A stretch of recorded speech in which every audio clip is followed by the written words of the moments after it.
If your mind feels loud, if your heart is carrying weight it can't put down, if your body aches for stillness but can't seem to let go, then stay with me, because something different is about to unfold. In the next 3 hours, you're not going to listen to tricks or hacks for sleep. You're going to hear something far more ancient, far more alive. 5 timeless Zen stories, spoken slowly, gently, that reach deep into the quiet place beneath your thoughts. Stories that don't ask you to fix anything, but instead invite you home. Not another breathing exercise you'll forget by morning, not another technique your brain keeps analyzing, but real transmissions from another era about ordinary people like you and me, who once stood where you're standing now, exhausted, anxious, searching for peace they didn't think existed, and who found it not by striving, but by surrender.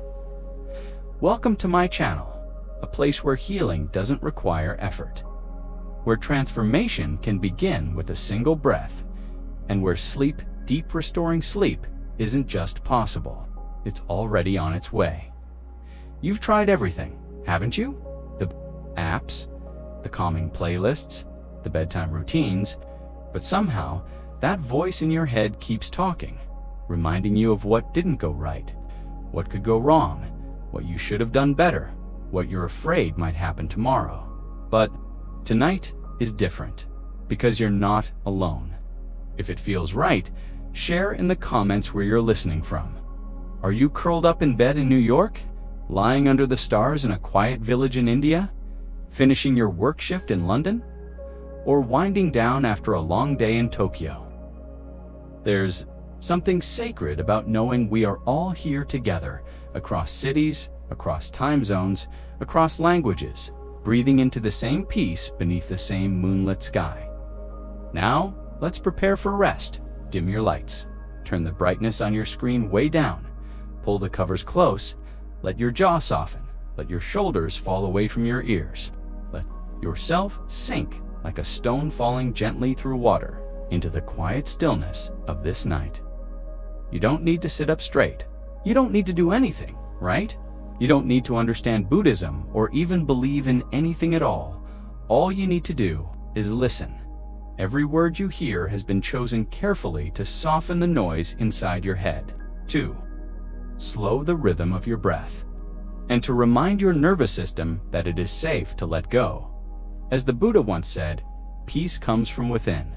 Do not seek it without, and tonight, you'll discover just what he meant. Through a story about a restless traveler who wandered across deserts and mountains, seeking silence in the noise of the world, and who found it not in a temple, but in the reflection of a single lotus. Floating on a still pond, your breathing will begin to slow, your thoughts will start to drift, and something ancient within you, something that remembers what it means to feel whole, will begin to awaken. Gently so, don't worry if your mind is still busy, let it be. There's nothing you need to force, just stay here with me. Let the stories carry you, let the ancient wisdom find its way into your bones. Let sleep find you. Without chasing it, your healing begins now. Sometimes, the most courageous thing we can do is stop. There once lived a merchant named Kenzo, a man driven by success, precision, and the ceaseless tick of time. He was known across 5 provinces for his unmatched efficiency. His carts always arrived early, his silk always flawless, and his calculations as sharp as a blade. And yet, beneath the surface of that polished reputation, lived a man who had forgotten how to breathe. His mind was never still. While his feet walked through the marketplace of one village, his thoughts were already 3 towns ahead, negotiating, preparing, calculating, worrying. He would wake before sunrise, his eyes already scanning the day's path. His hands trembled from strong tea gulped between rushed appointments. His nights were haunted by dreams made of numbers and lists and faces that frowned if things didn't arrive on time. He told himself it was the price of excellence, that worry was the currency of responsibility. But something inside him, persistent, had begun to whisper. There must be another way in the marketplaces. Whispers floated like incense about a temple hidden deep in the mountains. It was said that the monks there had discovered something rare, something almost mythical: peace.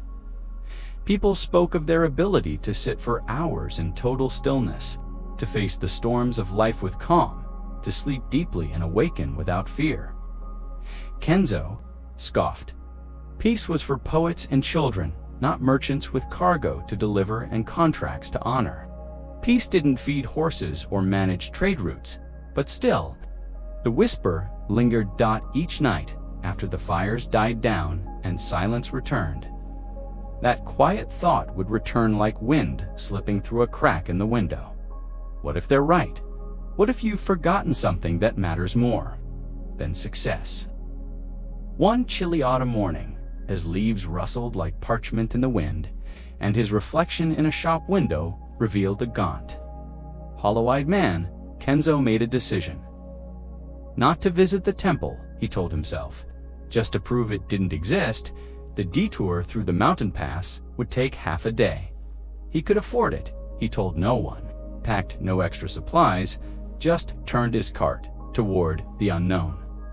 The path wound higher than expected, past groves of flame-colored maples whispering secrets to one another, past streams that sang ancient songs over stones polished smooth by time, but Kenzo noticed none of it. His thoughts were still racing, calculating costs, rehearsing apologies, anticipating every possible failure waiting at the next village. He didn't realize it then, but his mind had become a machine for stress, spitting out worry like smoke from a chimney.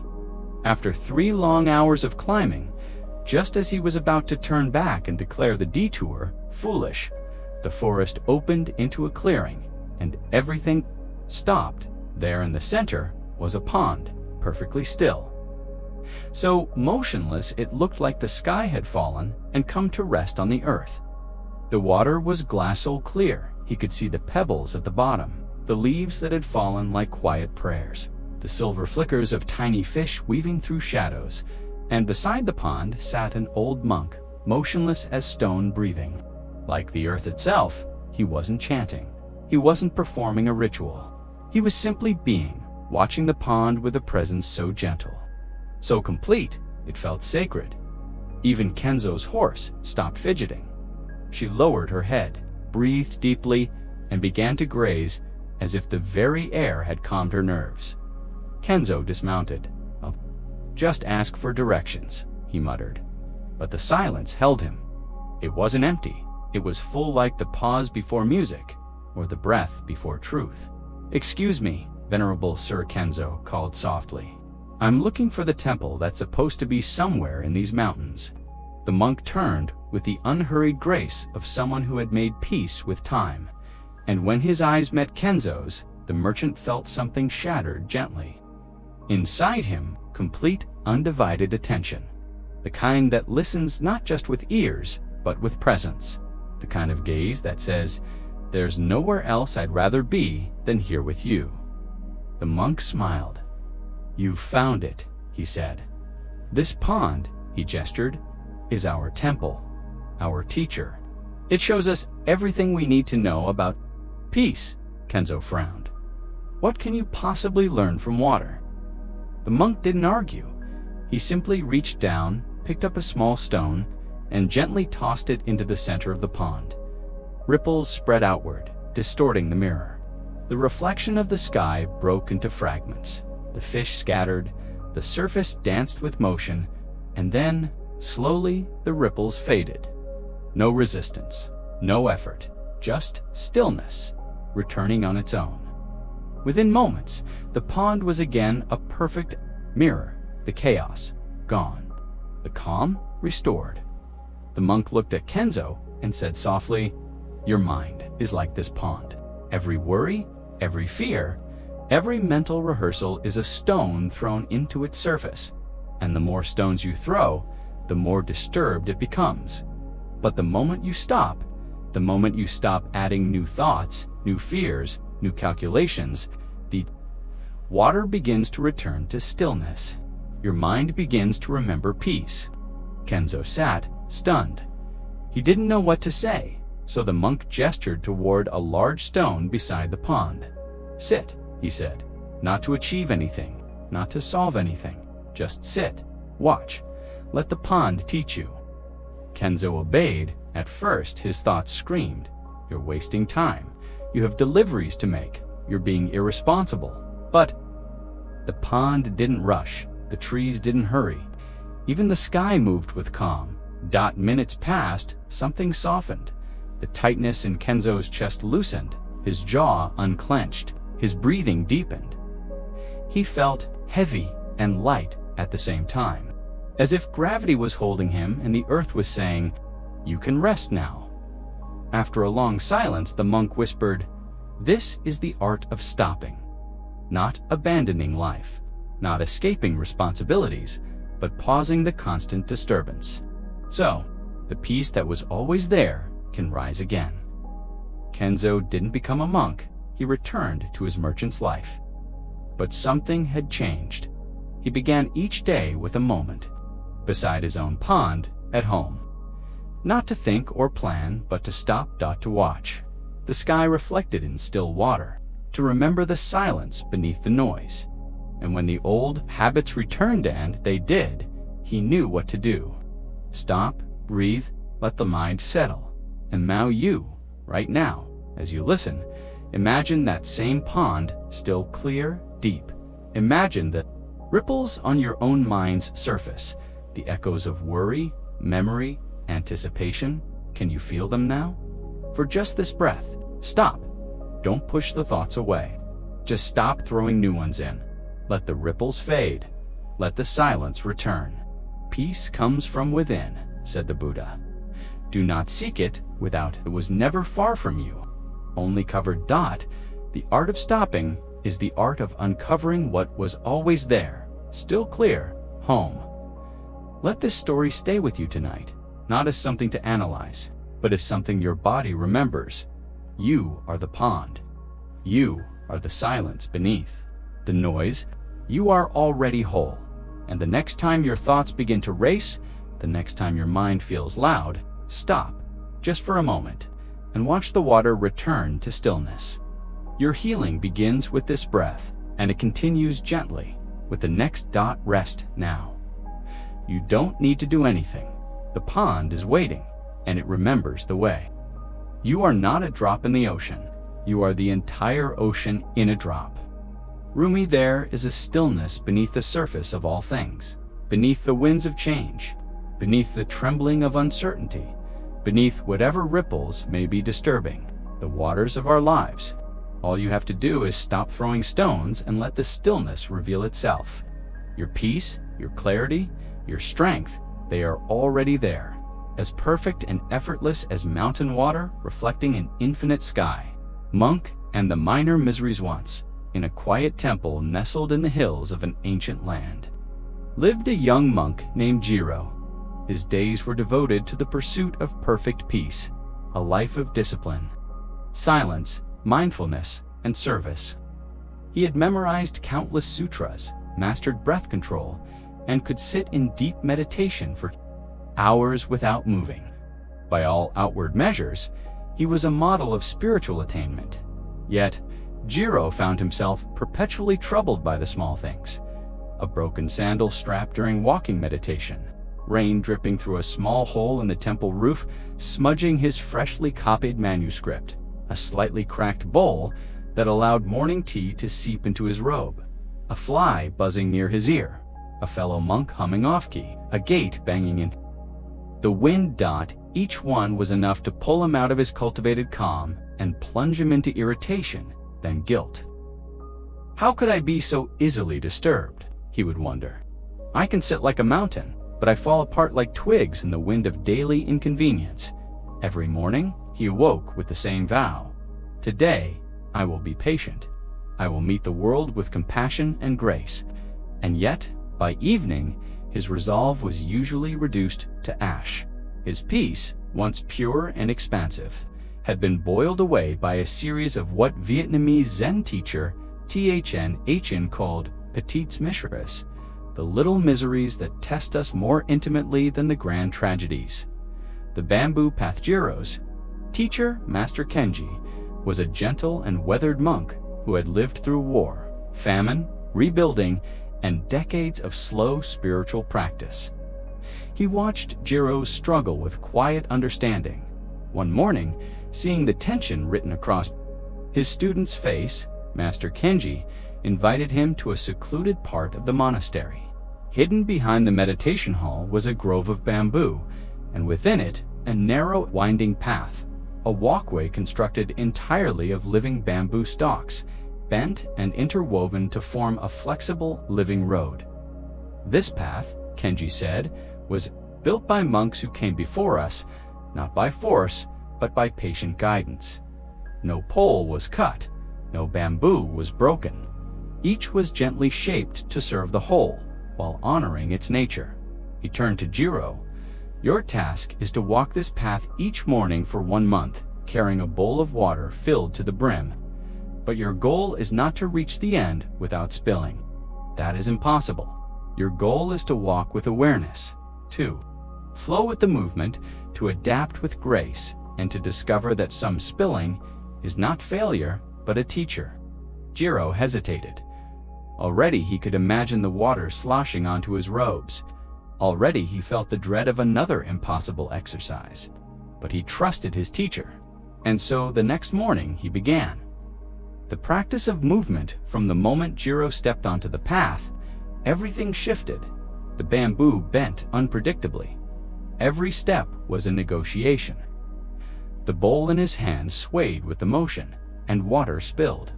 Almost instantly each day, the experience repeated. Slight improvements followed by setbacks. Some mornings the bamboo was slick from rain. Other days wind caused it to undulate like a sea beneath his feet. At first he responded with frustration. He tightened his muscles, gritted his teeth, and tried to conquer the path through precision and will. But the more he resisted, the more unstable the bowl became, and the more water he lost. Yet slowly, almost imperceptibly, something changed. His focus shifted from trying to control the path to learning to cooperate with it. He softened, he adjusted, he breathed. He stopped treating each spill as a failure and started treating each step as a conversation.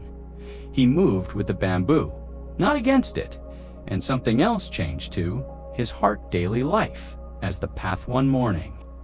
With no particular ceremony, Jiro realized he had walked the entire bamboo path with barely a drop spilled. But more than that, something deeper had changed. When he returned to his daily tasks, the same old irritations appeared, but his responses did not. A broken sandal. He paused, adjusted, and walked barefoot. Dripping rain, he moved his manuscript or laughed and let it stain. The gate banging. Just another rhythm in the music of the day. Even the off-key humming of a fellow monk became a kind of harmony. Each disturbance was no longer an interruption, but part of the rhythm, not an assault on his peace, but an invitation into a more fluid kind of calm. He had learned to bend, and he had not broken the wisdom of the Grove Master. Kenji saw the change and nodded. "You have walked well, Jiro?" Jiro bowed. "I have learned that fighting the motion causes more suffering, that perfection is not stillness, but flow, that peace is not the absence of disturbance, but the ability to dance with it." Kenji smiled. "And now, you are ready for the deeper truth." He led Jiro back into the grove and pointed beneath the surface. "The bamboo bends? Yes, but it does not bend alone. Each pole is connected through a vast network of underground roots. When the wind blows, they support one another. This is the essay of the community. No one practices in isolation. No one finds balance by themselves. Every drop of grace you discovered on that path was also held by the practice of those who came before you and those who walk beside you, even if you do not see them." Jiro stood in silence, watching the bamboo sway in harmony. One pole supporting another in the wind, the community of practitioners it been. Now reading these words, you are not walking alone. You are part of a vast invisible grove, a global community of people who are learning to bend without breaking. People who are transforming minor frustrations into mindfulness. People who are practicing the art of presence in grocery lines, traffic jams, hospital waiting rooms, and silent tears at midnight. Perhaps you too are walking the bamboo path today. That broken charger, that spilled coffee, that unread message, that awkward silence, each is an opportunity not for perfection, but for flexible grace. When you pause and remember this, when you remember the grove, you are drawing on a deeper source of strength than your individual willpower. You are held by the wisdom of generations, supported by the silent discipline of countless unknown teachers who have chosen patience over anger, compassion over irritation, humility over control. Bringing it home the next time something small upsets. You take a breath. Remember Jiro. Remember the bamboo. Remember that you are not alone. You can bend with this. You don't need to break. You don't even need to fix it. You only need to respond with grace. This is the heart of spiritual maturity, not the absence of disturbance, but the capacity to respond to disturbance without collapsing. Not avoiding the rain, but learning to walk peacefully in the storm. Not sealing the path, but dancing with it. And as you learn to walk this way, one conscious step at a time, you not only change your own experience of life, you become part of the root system. You become part of the community. You become part of the support for others who are learning to walk the same path, the living lesson in the sky. There is no path, but birds fly anyway. Buddhist proverbs, there may be no clear roadmap, no perfect schedule, no instruction manual for how to live without stress, without irritation, without falling down sometimes, but still we fly, we walk, we bend. We do not walk alone. You are the bamboo, you are the bowl, you are the water, you are the wind, you are the whole grove. Bend well, dear one, bend well. An inner journey told through the rivers embracing the high mountains where snow quietly melts into crystal streams. There once rested a small gray pebble named Icy. For countless seasons, Icy remained nestled in a sheltered cove beside a gentle brook, comfortably settled in the same hollow place carved by time and flowing water. The cove was shaped perfectly for a stone that valued stillness as sanctuary, crafted by nature for one who desired consistency and calm. Each day, the water passed by ISI, flowing with purpose and elegance, never stopping, never slowing for long. ISI watched in quiet awe. The stream's song spoke of faraway places of valleys, forests, cliffs, and oceans. And while part of ISI was moved by a deep yearning, a more dominant part clung to the certainty of stillness. For all its beauty, the flow represented change, unpredictability, and the frightening unknown. Icy found comfort in the rhythm of routine. Each morning, the sun warmed the eastern edge of the stone, and each evening, a soothing chill returned with the shadows. The seasons brought their variations, flowers blooming, snow falling, birds nesting nearby but within the cove. All seemed permanent, unchanging. The other stones sometimes shared stories, tales from long ago when they too had been carried by the current. They spoke of roaring waterfalls and vast lakes stretching endlessly into the distance, of rivers that moved through cities and canyons, and of oceans they had never seen but somehow believed were real. These stories stirred something ancient. Within Isian, aching curiosity twinned with a cold fear. How could one leave behind such safety? And yet, how could one ignore the pull of life's deeper current? And then, one spring, everything began to shift. The snows melted more rapidly that year, aided by warm rains that fell day after day. The gentle brook that had flowed peacefully through the valley swelled into a wild torrent. Its voice, once soft and melodic, now roared with intensity. It no longer asked permission, it surged forward with power and insistence. At first, ISI tried to resist.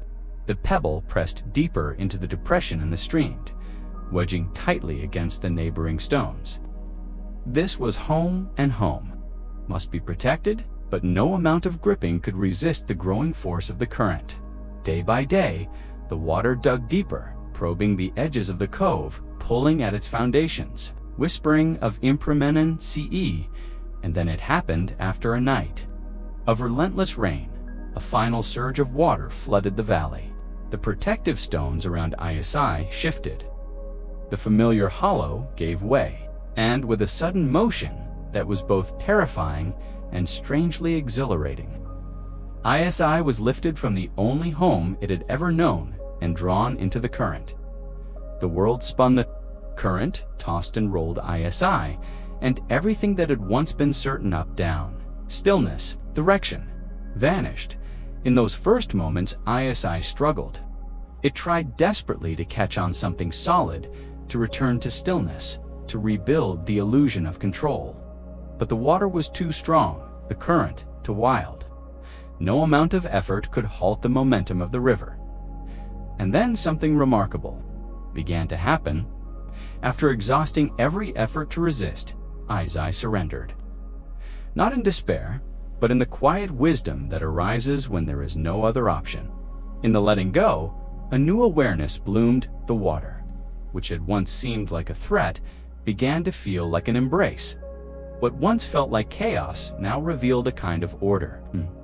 The current had a rhythm, unpredictable, yes, but also alive with intelligence. When ISI relaxed into the motion, the collisions with other stones softened. Instead of jarring impacts, there were gentle nudges. Instead of spinning out in panic, ISI began to feel itself guided. There were rapids, yes, and sharp drops, and narrow passages where the walls closed in. But there were also tranquil pools where the water slowed to a whisper, allowing rest and reflection. There were eddies where ISI could pause, observe, and gather itself before the journey resumed. There were wide open stretches of river where the horizon seemed to open like the sky.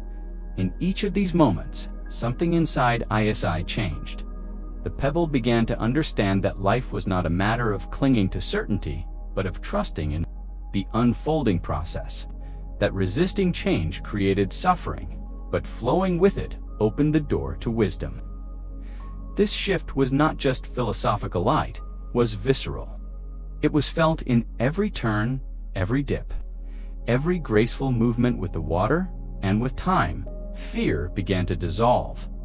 The river carried ISI through meadows where wildflowers painted the banks in vivid color, past forests where birds sang in sunlight, danced across the leaves. The journey became not just bearable, but beautiful. Even the unknown no longer felt like a threat. It began to shimmer with possibility. In quiet pools beneath waterfalls, ISI learned to rest fully, to be still, not from fear, but from a deeper peace. The stillness was no longer a desperate grasp. At control, it was a chosen moment of integration, a way of listening to the lessons the river had offered. Through it all, a deeper truth emerged. The river was not an obstacle. It was the teacher, the path, the companion, the self. ISI began to understand why the great teacher Thich Nhat Hanh spoke of going as a river, not clinging as a separate drop, trying to control the world, but flowing as part of something infinitely larger. A single drop of water, isolated, evaporates quickly, but united with the river, it becomes part of a movement that nourishes valleys, shapes mountains, and reaches oceans. This truth seeped into every grain of Isa's being. In moments of clarity, Isa remembered the covenant with regret, but with a quiet gratitude. It had provided safety when needed. But now, its limits were clear. Security without growth becomes a prison. Comfort without curiosity, some wild, some serene, all were welcome. Isa encountered stones that had come from other mountains, trees that had floated for miles, fish that darted through sunlight in silent joy.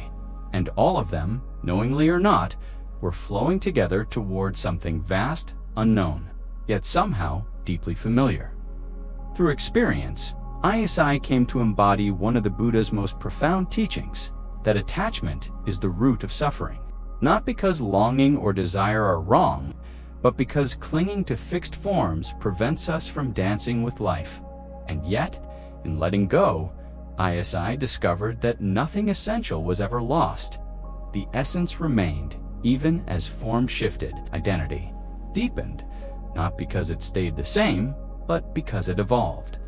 The pebble was still Issy, but it was also something more expanded, awakened. Now, dear listener, let us turn inward and explore your own river. Have you felt the tug of life's current pulling at the edges of your comfort zone?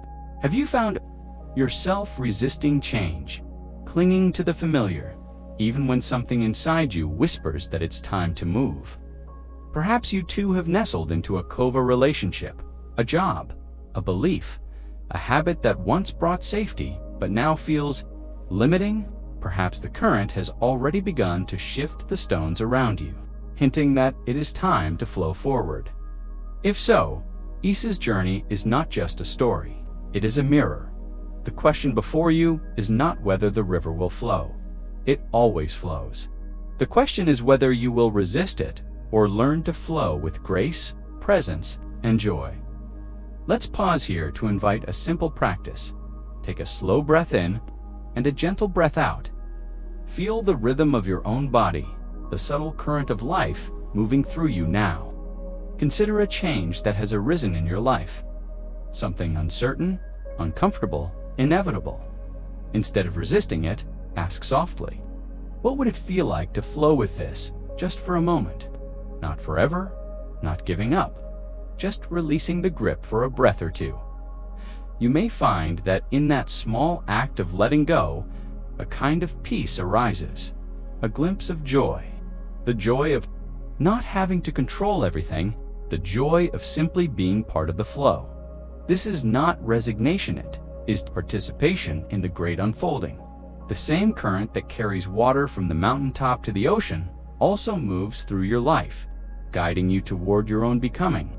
Trusting it does not mean abandoning your choices. It means making your choices with openness and adaptability. This is the river's secret. Joy is not at the end of the journey. Joy is the way of traveling. It's found in the shimmer of sunlight on the water's surface, in the swirl of an eddy, in the silence beneath the rush, in the company of other travelers you meet along the way. And so, carry this truth with you, that you are the river, you are the pebble, you are the flow, you are the stillness, you are the unfolding wisdom of existence itself. Whenever you forget, come back to the breath, let it carry you, and trust always that the river knows the way. Flowing toward joy, a Buddhist reflection, and gentle meditation in the high mountains where snow melts into crystal streams. There once rested a small gray pebble named Izzy. For countless seasons, Izzy nestled comfortably in the same sheltered cove beside a gentle brook, while time moved all around, her seasons shifting, wind whispering through pine needles. Birds migrating and returning, Essie remained where she was. Watching the water glide by with silent reverence, she admired the stream's song, its endless journey, its effortless grace, its tender persistence. The way the water danced over rocks and wound through roots stirred something inside her, a longing, deep and wordless, to move, to experience, to join the current, shape her texture, her identity, if she surrendered to the current. The stream, clear as crystal and flowing without pause, never forced her. It simply offered its presence. Whispered to her day after day, "Come with me, you are ready, let go." But Icy wasn't sure. She told herself stories that maybe she wasn't strong enough, round enough, smooth enough to journey with the river, that the stream's current would shatter her, that perhaps her place was to simply watch others go by, and so she stayed. Years passed like wind through the branches. The stream never grew tired, and ISI, though unchanged in location, began to change within. A question arose, soft but persistent. What am I truly waiting for?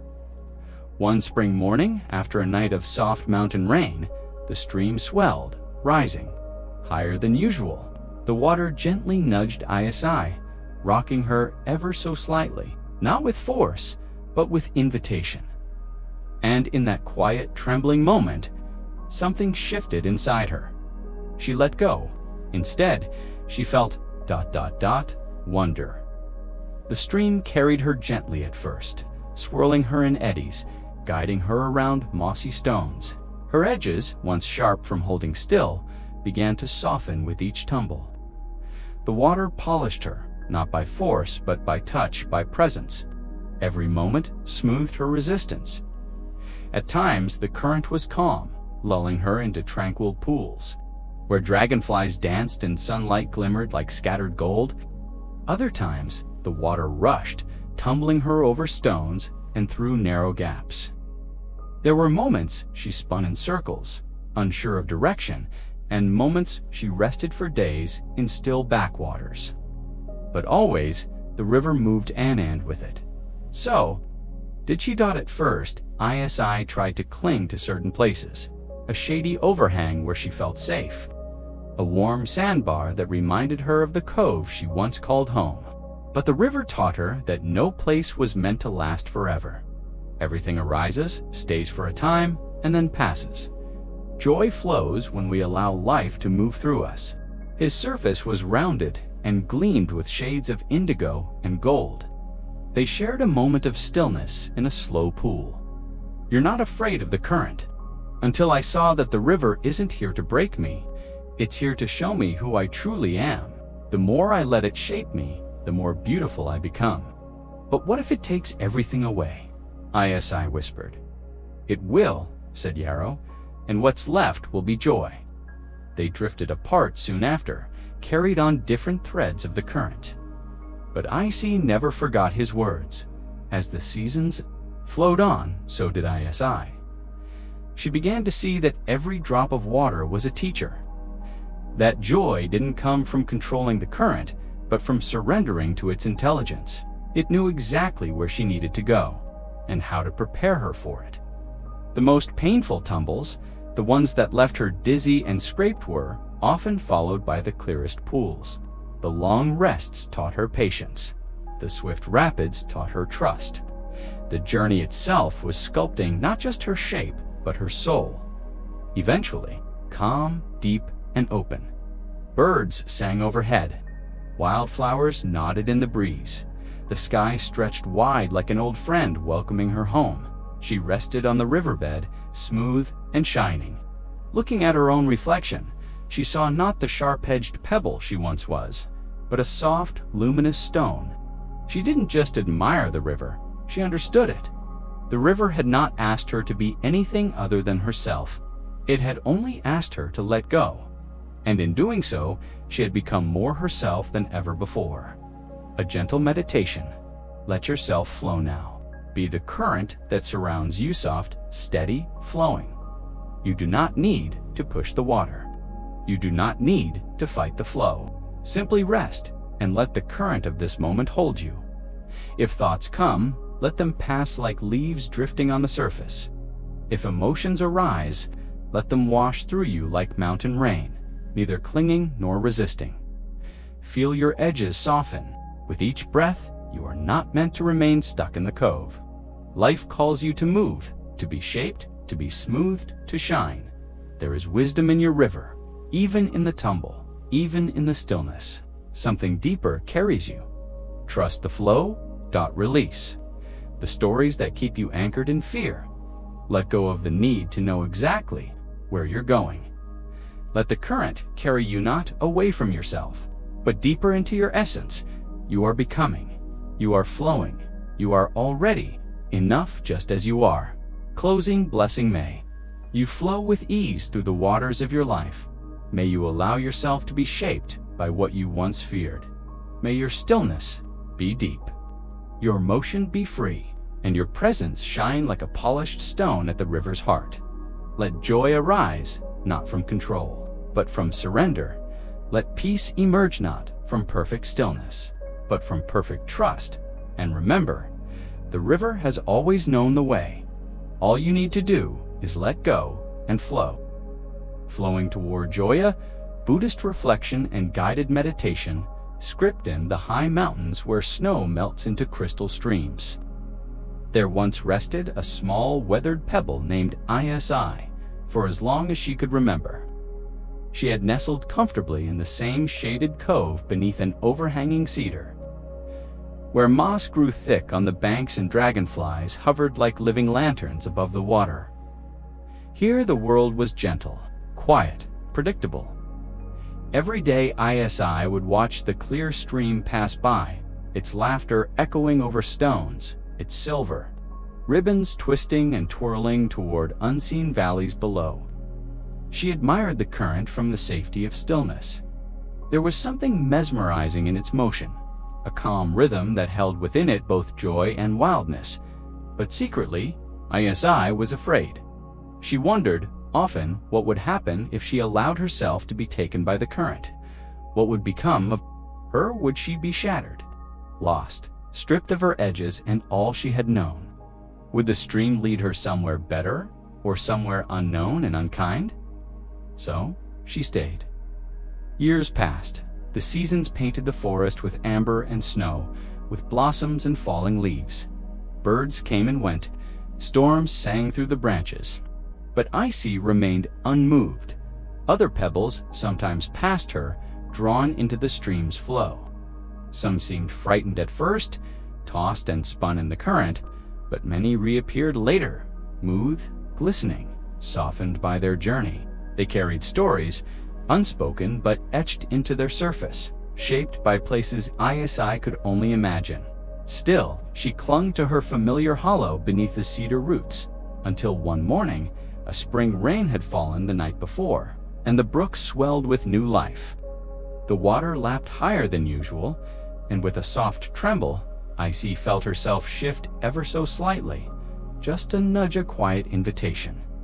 The stream spoke, not with words, but with presence. Come, you don't need to know the way. You only need to let go. And in that moment, after a lifetime of stillness, Icy surrendered. She let herself be lifted. The current welcomed her like an old friend. The journey begins. At first, everything was unfamiliar. The stream was not violent, but it was alive, swift, and purposeful. Icy tumbled gently, then firmly, bumped against stones caught in tiny whirlpools, then released again. Her sharp edges chipped away. Her weight shifted, and yet there was no pain. Instead, she felt something like freedom, something like joy. The fear she had held for so long began to dissolve with each turn of the water. She realized she didn't need to control anything. The river knew how to carry her. Her only task was to trust. She passed beneath ferns that dipped their fingers into the current, over beds of sparkling sand, and through shadowed hollows where trout swam and light filtered in dappled beams. She began to notice things she'd never seen from the shore, the way the water hummed when it passed over a fallen branch, the way sunlight broke into rainbow halos in the mist, the way every twist and curve of the river held a secret, a teaching. In a quiet pool, she met another pebble named Senna, who had traveled far. Senna's surface gleamed like obsidian. Her voice, silent yet steady, met Easy's curiosity. Is it always this unpredictable? ISI asked. Senna seemed to smile. Though pebbles don't have mouths. Yes, she said. And that's the beauty. The river carves us with care. It knows where we're going, even when we don't. They drifted apart again, as all things in the river do. And, as Ozzy continued, she began to understand. The tumbling, the stillness, the scraping, all of it was part of the dance. She was being polished, not punished. She no longer longed for her old cove. She no longer feared the flow. She began to shine. The teaching of the river as Isa's journey unfolded. She passed through both calm and storm. Some days the river was slow and silent, like a great breath held in the chest of the earth. In those moments, she reflected on her old fears, her old stillness, and how far she had come. Other times, the current roared through narrow channels, tossing her into rapids. That seemed terrifying at first, but even here, she learned, each rapid taught her resilience. Each tumble taught her surrender. She passed through meadows where the river widened and softened, cradling her like a lullaby. And then through steep gorges where waterfalls thundered, and everything rushed forward with wild momentum. And through it all, the river whispered its ancient lesson. Joy is not the absence of motion, it is the harmony of movement. She came to understand that resistance brings suffering, that fear freezes the spirit, that we are not meant to remain in one place forever, not in thought, not in body, not in soul. Just as the water flows, so must we. Just as the river polishes the stone, so does life polish the heart. She learned that letting go is not loss, it is transformation. A guided meditation. Become like the river now. Let us take a moment to flow inward. Find a comfortable place to rest. Close your eyes gently. Take a slow, deep breath and exhale. Imagine yourself as a small stone resting at the bottom of a clear stream. The water is cool and pure, flowing around you with soft whispers. There is no need to move. The current knows the way. With each breath, feel the tension in your body dissolve. Let go of what you're clinging to. Let go of the fear that says you are not ready. Let go of the belief that joy is something you must earn. The river accepts you exactly as you are. With every inhale, feel yourself embraced by the water. With every exhale, release your weight into trust. You do not need to know where the current will take you. You only need to soften, to listen, to allow yourself to be carried. This is the way of the river. This is the way of the river. This is the way of joy. Closing, blessing. May you flow in peace and now, as you return to your breath, to your space, let this teaching remain with you. You are not broken, you are becoming. You are not lost, you are being guided, like ISI. You are never meant to stay where you began. You are meant to move, to evolve. To shine, may you trust your journey. May your edges be softened by compassion. May your path unfold with grace. And may you remember, the river does not ask you to be perfect. It only asks you to let go, to trust its rhythm, and to flow gently, lightly toward the light. Opening reflection, the door to stillness. Imagine yourself walking down a quiet path at dawn. The world is just beginning to wake, but there is a sacred stillness in the air, a silence that holds everything. You arrive at a wooden gate, half covered in moss and lichen. You open it gently, and before you lies a Zen garden place, outside of time. No noise, no rush, no demands. Just stones, sand, water, trees, wind. This is the garden of stillness, not merely a place, but a way of being. In this chapter, we take our first step toward this garden, not through effort, but through surrender, through breath, through presence. We begin by listening, not to the world outside, but to the quiet space within. Zen story, the masters. Empty Kupa University professor once visited a renowned Zen master. Curious about Zen, he asked the master many questions, one after another, barely pausing to breathe. He spoke of philosophy, science, religion, and the mind, eager to impress the Zen master simply listened. After some time, the master offered the professor a cup of tea. He began to pour. The tea rose to the rim, but the master kept pouring. It spilled over the edge onto the table, onto the professor's lap. "Stop!" the professor cried. "The cup is full. No more will go in." The master stopped pouring and looked into his eyes. "Like this cup," he said, "you are full of your own opinions and thoughts. How can I show you Zen unless you first empty your cup?" Teaching the art of emptying. This story is more than a parable. It is an invitation. We cannot find peace if we are crowded inside, overflowing with busyness, opinions, judgments, stories, expectations. The path to inner stillness begins when we stop pouring into a cup that is already full to enter the garden of stillness. We must first make space. How do we do that? Not by force, not by suppression, but by gentle observation, by breath, by letting go. When we stop grasping at thoughts, they begin to settle like mud in water. When we stop reacting to every ripple, we see that the pond was always still beneath the surface. Stillness is not something we must create. It is something we uncover. It is already within you. Guided stillness practice. The first breath. Let us begin together now. Sit or lie down comfortably. Gently close your eyes. Feel your body where it meets the earth. Take a long, slow breath in and a slow, soft breath out. Notice the movement of air. Cool as it enters, warm as it leaves. Let your shoulders soften. Let your jaw unclench. Your stomach relax. Now take another breath, deeper this time, and exhale even more slowly. Can you feel that quiet underneath the noise? Can you sense the space between your thoughts? This is the beginning of stillness. This is the gate to the garden. You are already entering. Zen story.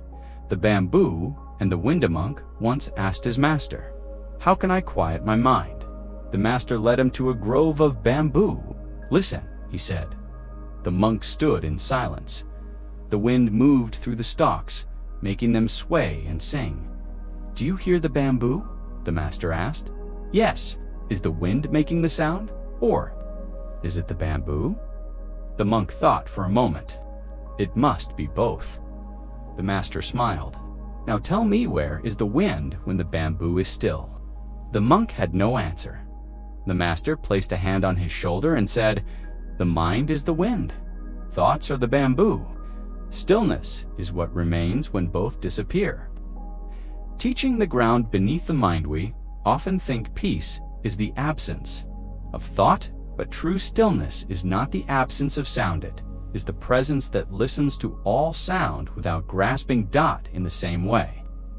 Stillness is not the absence of mind, but the awareness that watches the mind. You are not your thoughts. You are the awareness beneath them. When we sit quietly, we see this clearly. Thoughts come and go, like clouds across the sky. But the sky does not move. The sky does not struggle. And so, in Zen, we return again and again to quiet the thoughts, but to rest in the sky-like mind that watches them. The more we rest, the deeper our peace becomes. Guided awareness practice, becoming the skylets. Return now to your breath. Sit quietly. Watch your thoughts, not to stop them, but to see them clearly. A thought arises. "I am not doing this right." Notice it. Smile gently at it. It passes. Another thought. "I should be doing something else." Notice it. Let it pass. You are not pushing anything away. You are simply resting behind the clouds. You are the sky. Still, vast, unmoved, even when winds rise. Even when storms come, the sky remains. This is your true mind. And from here, stress cannot harm you, not deeply, because you are rooted in something deeper. Stillness is not fragile. It is the strongest thing in the universe. It holds everything. Zen story. The sound of one hand. A young monk once approached his master and asked, "What is the sound of one hand clapping?" The master said nothing. The monk waited, still silence. He repeated the question. The master continued his work, saying nothing. Days passed. The monk became frustrated, angry, confused. He sat alone, listened, meditated, strained to find an answer. One day, exhausted and quiet inside, he returned again and bowed before the master. "I do not know," he whispered. And the master smiled. "Good," he said. "Now you are ready to hear it." Teaching.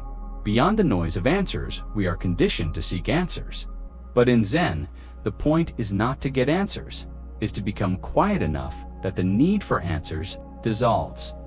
Deep stress is not born from the outside world. It is born from the inner noise that says, "I must fix, solve, control, understand everything." But what if you didn't? What if you simply allowed? Stillness means trusting what you don't yet understand, sitting with what you can't explain, listening beyond words when the mind stops clapping, when the need to figure everything out softens. Only then can we hear the silence behind the sound. Only then can we hear the sound of one hand closing. Meditation, walking the garden path in these final moments. Imagine yourself walking again through that Zen garden. Each step soft, each breath slow. You pass stones placed with intention. A rake has drawn perfect circles in the sand. A small tree leans toward sunlight. Everything is quiet, not because there is nothing, but because everything is in harmony. You are not separate from this harmony. You are not outside the stillness. You are the garden. You are the breath. You are the silence that holds the world. Final blessing. The first gate has opened. You have stepped through the first gate. There are many paths ahead, but this stillness will walk with you. In your breath, in your body. In every moment when stress arises, return to this garden. When the world pulls you in many directions, come back to the ground of your being. You do not have to escape life to find peace. You only have to be fully. Here, the garden of stillness is not far away. It lives in your next breath. Opening invitation. What fills your cup? Take a moment to pause, take a deep breath in, and a soft breath out. Let the shoulders melt downward. Imagine a teacup in your hands, fragile, delicate, light. It holds space for something nourishing, calming, beautiful. But imagine that cup is already fulfilled to the brim with thoughts, judgments, worries, plans, regrets. If your cup is full of noise, how can peace be poured in? This chapter is about the sacred act of emptying. Not emptying to erase yourself, but to make room to become available, to receive life without resistance, without expectation, without fear. Let's begin with a story. Zen story. The overflowing teacup scholar once visited a respected Zen master to learn about enlightenment. The scholar, well-read and confident, began explaining all he knew: philosophies, spiritual systems, ancient texts. He quoted scriptures. He asked rhetorical questions. He smiled, expecting approval. The master simply nodded and offered tea. The scholar kept talking. The master began pouring. He poured and poured. The tea rose to the rim, and then began to spill. It dripped down the cup sides, across the table, onto the floor, and finally, "Can't you see the cup is full? It cannot hold any more." The master gently placed the teapot down and smiled. "Like this cup," he said, "you are full of your own opinions and preconceptions. How can I show you Zen unless you first empty your cup?" And the overflowing cup is not just a parable, it is a mirror. So often we come to life already full of opinions, full of inner noise, full of subtle resistance, full of assumptions that we know how things should be. This fullness is the source of much of our suffering. When the mind is crowded, nothing new can enter. When the heart is armored, love cannot flow. When the breath is shallow, we cannot settle. Awareness begins with humility. Peace begins with surrender. To empty our cup is not to lose our mind. It is to become present, not full of what we already know, but spacious enough to receive. Take a slow breath in and let it out softly. Bring your awareness to your thoughts, like a curious observer watching clouds pass across the sky. Notice the thoughts that appear. I should be doing something productive. This won't work. I wonder what comes next. See them, acknowledge them, and now imagine each thought as a drop of tea, slowly being poured out from the cup of your mind. With every exhale, let one drop fall. Exhale, pour it out. Inhale, gentle awareness. Exhale. Release another thought. Slowly, gently, the cup empties. There is nothing to fix, nothing to force, just the breath and the clearing away of clutter. What remains is not emptiness, but space, stillness, receptivity. This is the teacup of awareness. Insight, the beginner's minds, and masters often speak of Shoshin. Beginner's mind, the beginner's mind, is empty. It sees with fresh eyes. It doesn't presume to know. The future, the great teacher Shunryu Suzuki once said, "In the beginner's mind, there are many possibilities. In the expert's mind, there are few." When you assume you already know who you are, how your day will unfold, how others will act, you close the door on the sacred unknown. But when you approach life like an empty cup, life begins to fill you in ways you could never have predicted. The beginner's mind is not naive. It is open. Open to beauty, open to wisdom, open to peace. Zen. Story. No water, no moon. One evening, a Zen nun named Chiyono was carrying a bucket of water from the well. As she walked under the moonlight, she noticed the full moon reflecting in the water of her bucket. She stopped, mesmerized. Just then, the bamboo slats of the bucket broke apart, and the water spilled onto the earth. The moon's reflection vanished, and in that instant, Chiyono awakened. She wrote this verse, in this way and that. I tried to keep the bucket together, hoping the weak bamboo would never break. Then, at last, the bottom fell out. No more water. No more moon in the water, emptiness in my hand. Teaching the moon cannot be held, this story reveals a deep truth. We try so hard to hold on to thoughts, roles, relationships, even identities. We build fragile containers for our lives and hope they'll never break. But sometimes, it's only when they do break that we awaken. Sometimes, it's only when the bucket falls apart. We finally see the moon as it truly is, not in the water, but in the sky. Not as a reflection, but as the eternal. Stillness is what remains when illusion falls away.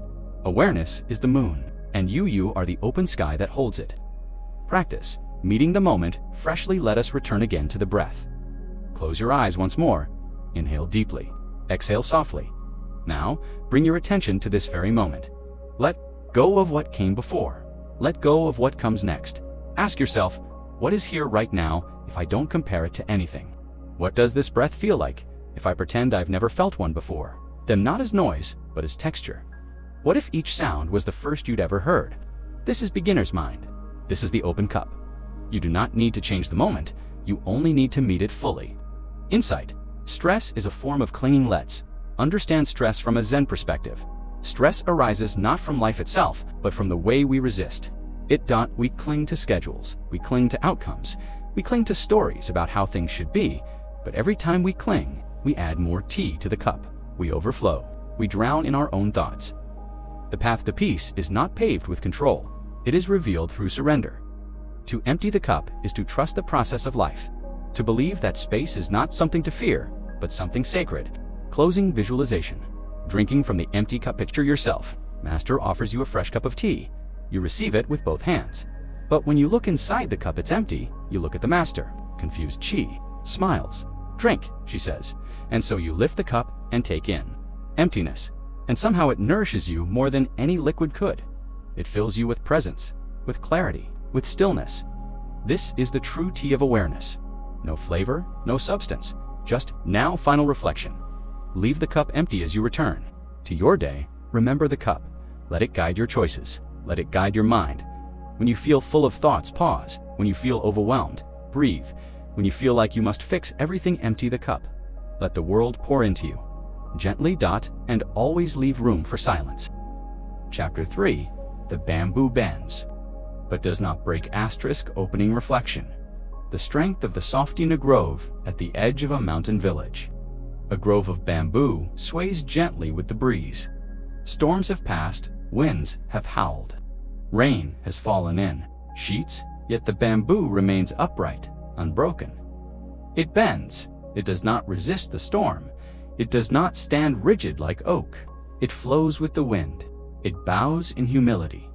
And when the storm is past, the bamboo straightens once again. In this chapter, we explore the powerful lesson of the bamboo. How true strength comes not from resistance, but from flexibility. Not from rigidity, but from surrender. Not from control, but from trust. Zen story.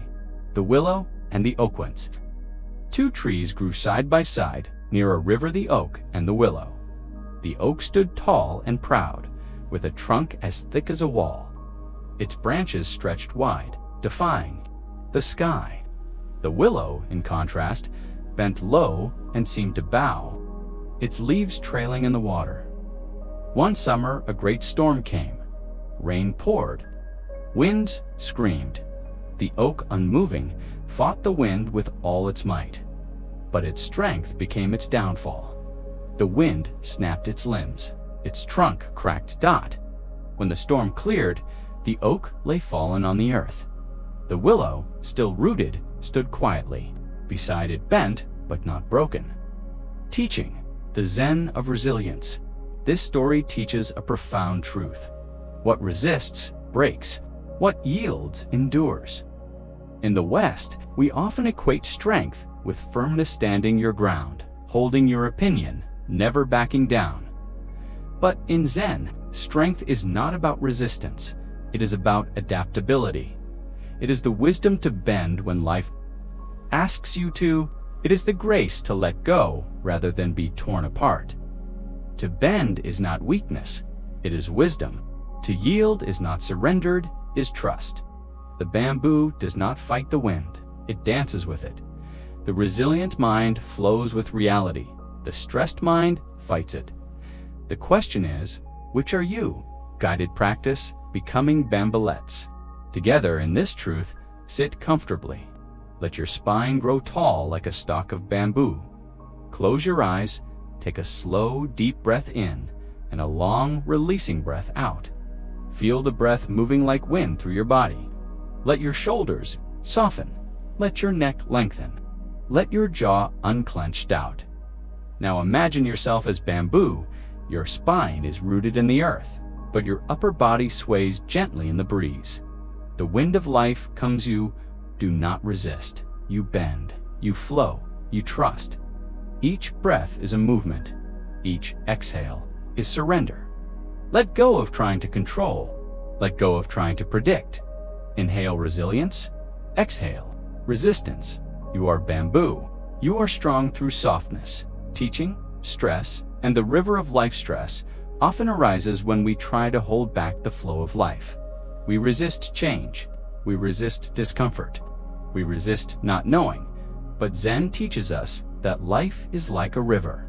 It flows in all directions, sometimes slow and sweet, sometimes fast and fierce. You can fight the river roar. You can float. The bamboo does not try to block the water. It grows beside it. It absorbs what it needs. It lets the current pass. When we stop resisting, peace returns. When we stop clinging, ease appears. Letting go is not giving up. Letting go is the art of aligning with life. Zen parable, the farmers. Luck there once was an old farmer whose horse ran away. The neighbors came to sympathize. How unlucky, they said. The farmer replied, maybe. The next day, the horse returned with 3 wild horses in tow. The neighbors exclaimed, how lucky. The farmer said, maybe. His son tried to ride one of the wild horses and broke his leg. Oh no, how unlucky, the neighbors said. The farmer answered, maybe. The next week, soldiers came to the village, conscripting every able-bodied young man for war. They passed over the farmer's son, who had a broken leg. How lucky, the neighbors said. The farmer smiled. Maybe. Teaching, let go of the labels. This story illustrates another form of inner resilience. Letting go of judgment, we label every event as good or bad, lucky or unlucky, success or failure. But we do not see the whole picture. We live in fragments. Zen reminds us to remain like bamboo, quiet, flexible, non-judgmental. When you stop labeling every wind that passes, you realize the wind is not good or bad. It simply is. The river is not right or wrong. It simply flows. This doesn't mean you stop caring. It means you stop clinging. You stop reacting to every ripple. And in that space, peace grows. Practice the winds of changelets. Practice together. Breathe in and breathe out. Now bring to mind a challenge in your life, something uncertain, something stressful. Don't analyze it. Just let it appear like a breeze through bamboo. Now repeat silently, like bamboo, I bend. Like bamboo, I remain rooted. This wind too shall pass. I yield, but I do not break. Now see yourself standing tall in a bamboo grove. Storm clouds gather, winds rise. You do not panic, you bend, you breathe, you wait, and soon the storm passes. You remain, still rooted, still strong. Zen insight. True strength is found in stillness in many Zen temples. Gardens are built with elements of stone and bamboo side by side. Stone represents unmovable presence. Bamboo represents fluid adaptability. Together, they symbolize the harmony of stability and flow. True resilience is not found in brute force, but in balance. The strongest person is not the one who never falls.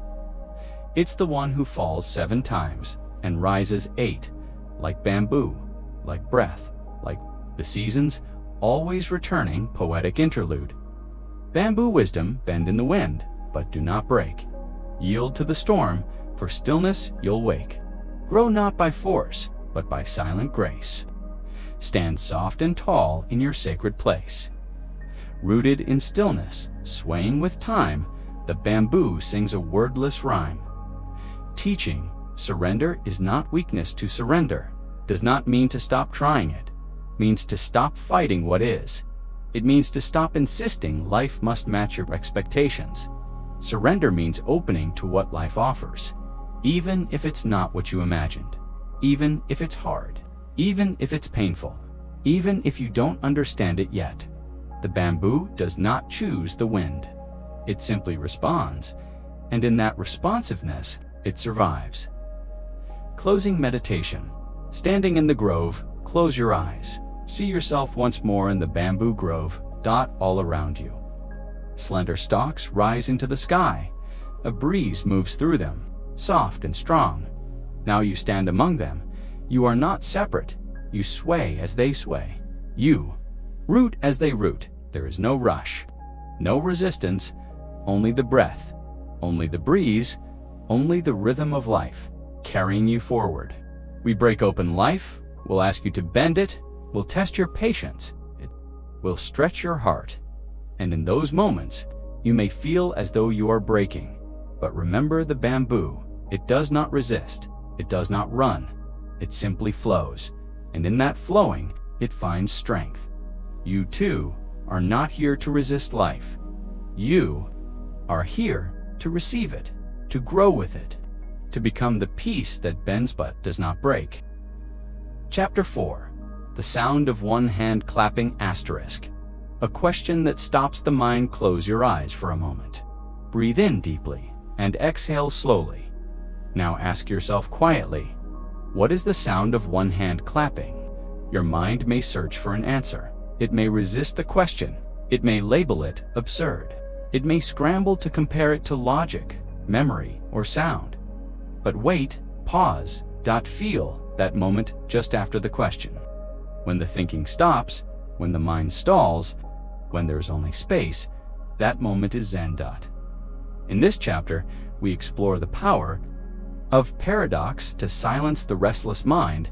We step into the space beyond thinking, into presence, into awareness, into peace. Zen story. The cone that stilled the world in the 18th century. A Zen master named Hakuin was asked by a disciple, "Master, how do I reach enlightenment?" Hakuin looked at the student calmly and replied, "What is the sound of one hand clapping?" The student was stunned. He had expected a teaching, a method, perhaps a scripture. But instead, he received a question with no answer. For days, weeks, and months, the student meditated on the KOAN. He thought of wind brushing a sleeve, a single hand slicing air. He tried to invent the sound.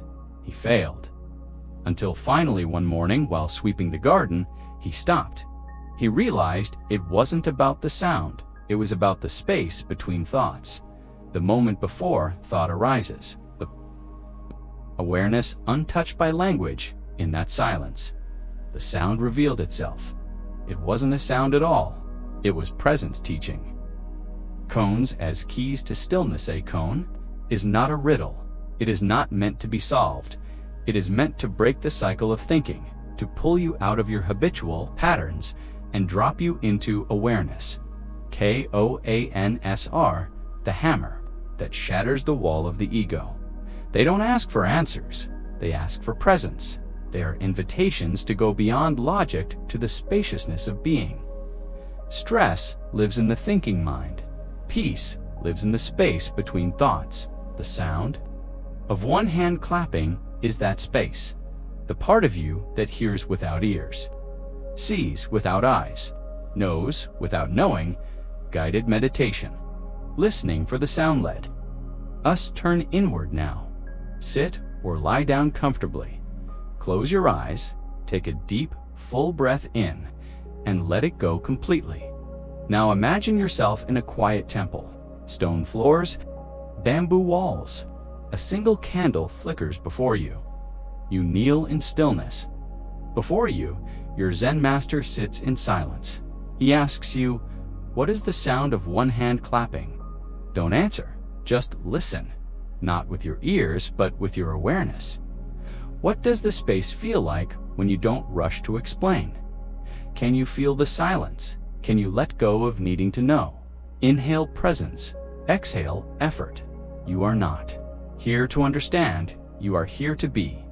Insight, beyond duality. Our minds are trained to think in pairs, light and dark sound, and silence, right and wrong, success and failure, self and other. But Zen teaches that these opposites are illusions. There is no sound without silence.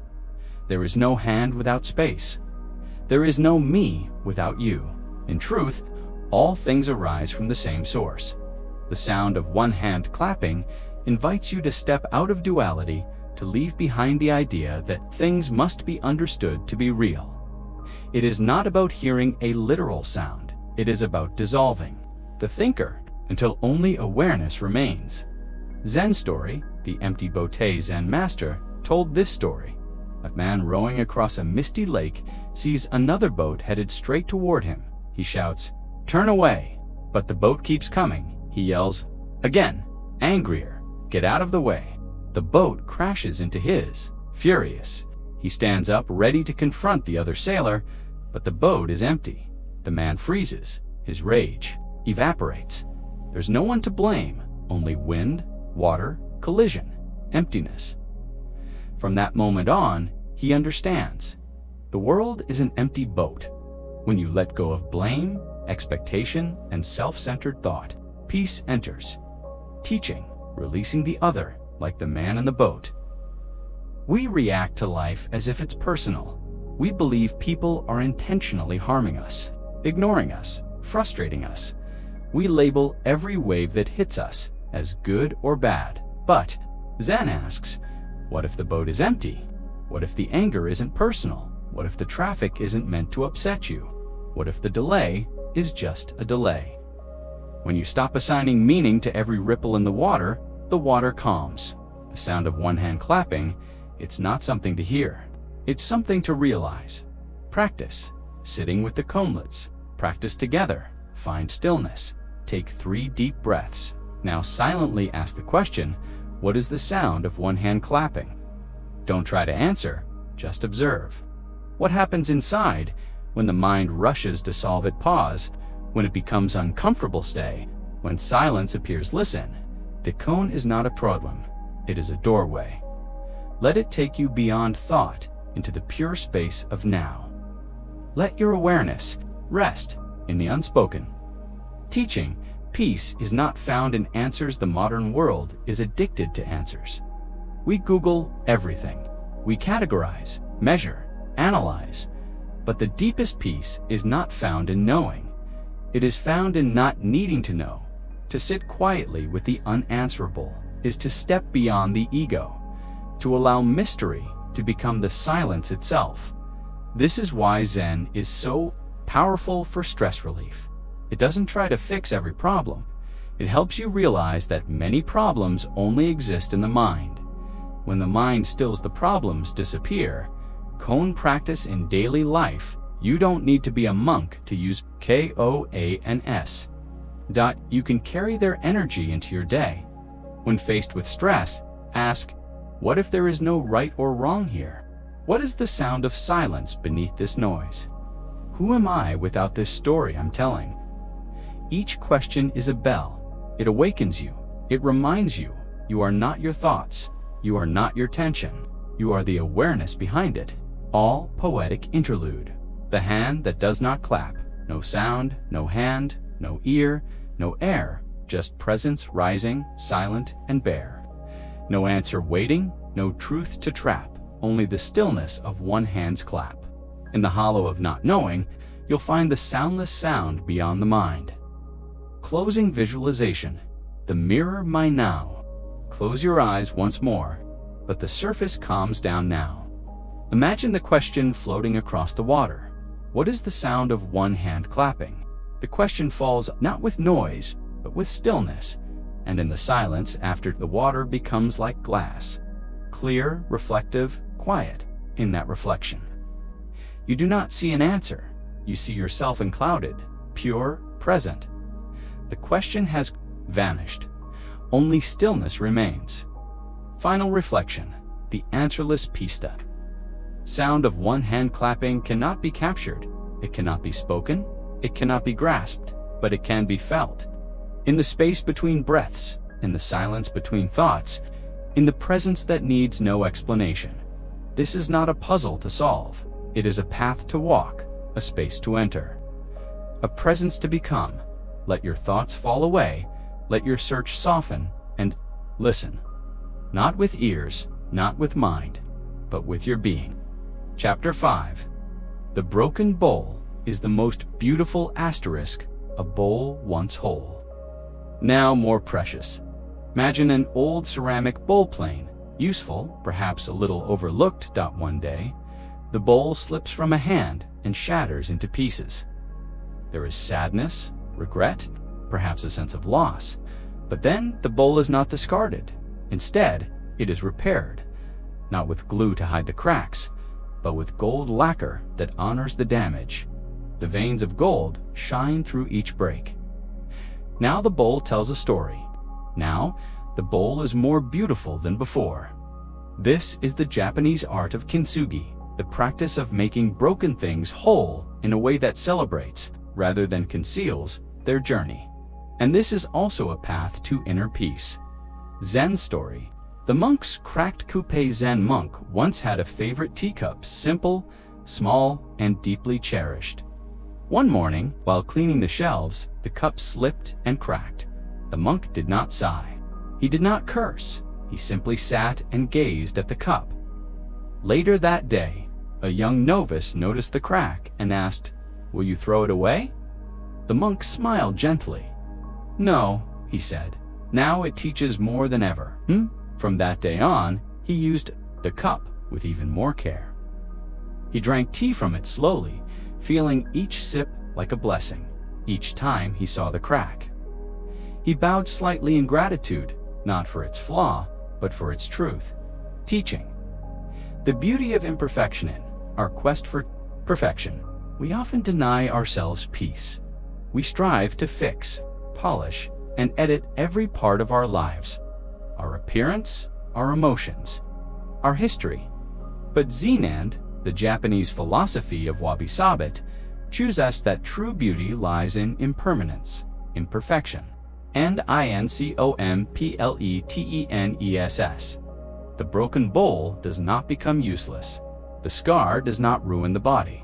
The crack does not end the song. Instead, these marks become evidence of life lived, suffering endured, transformation accepted.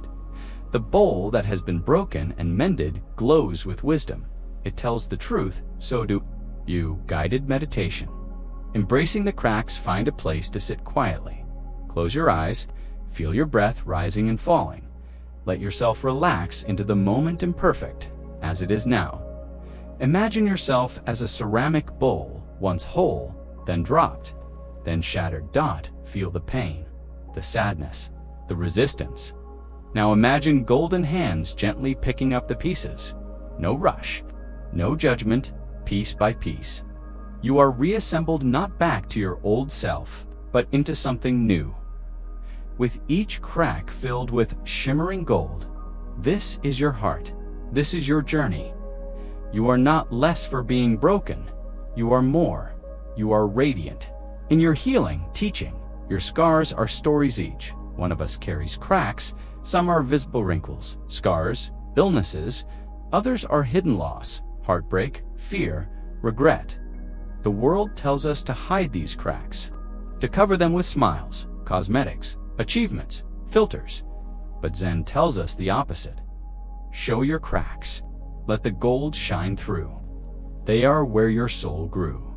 The things that broke you were also your awakeness. The wounds became your wisdom. Parable. The cracked water bearer in India had 2 large pots, one perfect, the other cracked. Each day, he carried water from the stream to his master's house.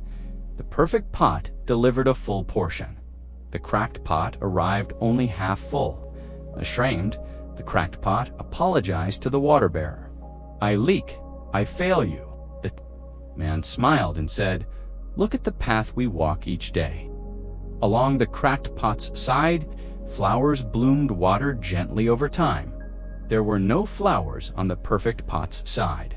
He said, "You thought you were broken, but you've been giving life all along." Teaching, redefining wholeness. Modern life worships symmetry and control. But Zen teaches that wholeness is not the absence of cracks. It is the presence of acceptance. You are not here to become perfect. You are here to become real. To let the world see your beauty through the brokenness, not in spite of it. When you let go of needing to be flawless, you become free. Free to rest, free to love, free to simply be. Practice holding your own heartlet. Practice deep self-compassion. Place one hand over your heart. Feel its warmth. Feel it beating. Feel it holding you now. Say silently, "I am allowed to be broken. I am allowed to heal slowly. I am still whole, even with cracks. I honor the gold in my wounds." Now breathe. Inhale. Acceptance. Exhale. Judgment. Let the broken bowl shine. Let your soul glow gold. Zen insight: nothing lasts. Nothing is lost. Buddhism rests on the truth of impermanence. Anicca. All things break. All forms dissolve. All beauty fades. But nothing is truly lost. Just as a shattered bowl can be reimagined, so can your sense of self. The old you dies many times over the course of a lifetime. Let it go. The bowl does not cry for its former shape. It welcomes the art of renewal. You too are art. You too are a story in progress. Extended visualization. Becoming the golden bowl. Imagine a large room, still and silent. In the center, on a pedestal, sits a bowl once shattered, now beautifully rejoined with rivers of gold. This bowl represents your spirit. Step forward and sit with it. Now look down and see that you are the bowl. Each gold vein represents a story, a loss you endured, a hardship you survived, a mistake you forgave, a wound you tended. See the light reflecting through every scar. You are not broken. You are reborn through your brokenness, and every person who sees your cracks sees their own possibility for healing. Poetic interlude: the golden vein cracked and quiet. Tossed by fate, a bowl once whole now bears its weight. Lines of gold like rivers run, where broken pieces kiss the sun. Not ruined now, but redesigned, a map of love that grief refined. The shattered sings. The silence speaks. Wholeness found in fractured peaks. Teaching, healing is not hiding. Healing does not mean returning to how things were. It means evolving into who you are now, and that version of you carries the wisdom of sorrow, the courage of survival, the softness of compassion. You do not need to pretend you've never been broken. The world needs your kind of strength, the kind born of gentleness. That is what the broken bowl teaches us. Not shame, but reverence. Not damage, but depth. Daily mindfulness. Practicing kintsugi in life, you can bring this teaching into your everyday life. When you drop something, pause before judging. Can it be made beautiful again? When you feel shame, remember, your cracks are where the light enters. When someone else shows you their wounds, do not look away. Honor them. Look at your life. Where are the golden seams? Where did pain carve compassion? Where did loss shape strength? Those are your masterpieces. Closing reflection. You are already whole. Take one final breath. Let this truth sink in. You are not missing anything. You are not ruined. You are not too late. You are not too much. You are simply original, beautiful, breaking and mending. Again and again, let go of the story that says you are less because of your cracks. You are more because of them. Chapter 6. Before enlightenment. After enlightenment, a monk once asked his master, "What did you do before you became enlightened?" "I chopped wood and carried water," the master replied. "And what do you do now, after enlightenment?" I chop wood and carry water. The student furrowed his brow. But what changed? The master smiled and said, everything. This is Zen. The shift from stress to peace, from illusion to awakening, is not always about grand transformations. It is about presence in the small, humble acts of living. This chapter is a return to simplicity, where mindfulness meets the mundane, and inner peace is found not in escape, but in embracing each moment as it is. Zen story. The sweeping monk there was a young novice in a Zen monastery who grew tired of chores. He wanted to meditate, not clean. He wanted to reach enlightenment, not sweep leaves. One morning, the abbot found him sulking. What troubles you, child? The novice sighed. I wish I could stop cleaning and just practice Zen. The abbot handed him a broom. Zen is sweeping. From that day on, the novice swept differently, not with resentment, but with awareness. Each leaf moved became a breath. Each movement became prayer. And one day, while sweeping, he felt a silence deeper than any meditation cushion had offered. In that moment, he was the broom, the leaf, the wind that was his awakening. Teaching, sacred in the simple Zen, teaches that enlightenment is not an event, it is a way of being. It is not something we achieve, but something we uncover by fully engaging with the present. We don't need to retreat into a mountain cave to find peace. We don't need to perfect our lives. Before we can be present, we simply need to chop wood. Carry water with awareness. When we bring full presence to what we do, even the simplest acts become sacred. Making tea, folding, laundry, washing dishes, they are all doorways to inner peace, not distractions from the spiritual path, but the path itself. Practice the mindful tasks quietly and take a few deep breaths. Bring to mind a task you often rush through: washing your face, walking to work, doing the dishes. Now visualize doing it with complete presence. Feel the temperature of the water. Pay attention to the sensation in your hands. It is your path. Teaching, washing BB for enlightenment. After enlightenment, a monk once asked his master, "What did you do before you became enlightened?" "I chopped wood and carried water," the master replied. "And what do you do now, after enlightenment?" "I chop wood and carry water." The student furrowed his brow. But what changed? The master smiled and said, "Everything. This is Zen. The shift from stress to peace, from illusion to awakening, is not always about grand transformations. It is about presence in the small, humble acts of living. This chapter is a return to simplicity, where mindfulness meets the mundane, and inner peace is found not in escape. He wanted to meditate, not clean. He wanted to reach enlightenment, not sweep leaves. One morning, the abbot found him sulking. "What troubles you, child?" The novice sighed. "I wish I could stop cleaning and just practice Zen." The abbot handed him a broom. Zen is sweeping. From that day on, the novice swept differently, not with resentment, but with awareness. Each leaf moved became a breath. Each movement became prayer. And one day, while sweeping, he felt a silence deeper than any meditation cushion had offered. In that moment, he was the broom, the leaf, the wind. That was his awakening. Teaching, sacred in the simple Zen, teaches that enlightenment is not an event. It is a way of being. It is not something we achieve, but something we uncover by fully engaging with the present. We don't need to retreat into a mountain cave to find peace. We don't need to perfect our lives before we can be present. We simply need to chop wood. Carry water with awareness. When we bring full presence to what we do, even the simplest acts become sacred. Making tea, folding, laundry, washing dishes, they are all doorways to inner peace, not distractions from the spiritual path, but the path itself. Practice the mindful tasks it quietly and take a few deep breaths. Bring to mind a task you often rush through: washing your face, walking to work, doing the dishes. Now visualize doing it with complete presence. Feel the temperature of the water. Notice the sound. Pay attention to the sensation in your hands.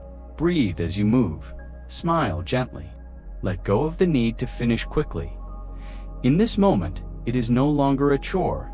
It is practice. It is peace. It is your path. Teaching washing bowls with Buddhist. Zen master was once asked, "When I wash the bowl after eating, should I imagine it as washing the bowl of the Buddha?" The master answered, "Just wash the bowl." No need to turn the task into a metaphor. No need to make it sacred. It already is. In the act of simply washing, fully aware, fully present, you are practicing Zen.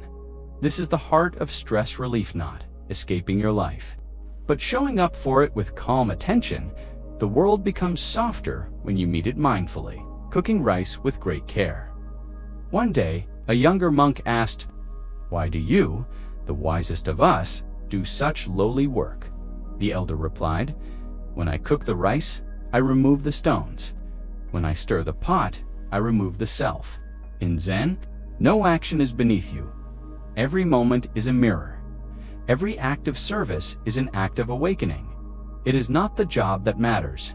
It is how fully you are present within it." Insight, ego fades through labor stress, often comes from the ego. I should be doing something more important. This task is too boring for me. I don't have time for this. Zen removes the ego from the equation. It reminds us, you are not above the moment. You are the moment, the act of chopping. Food becomes meditation when the self vanishes. The labor does not need to change on the peace flows in.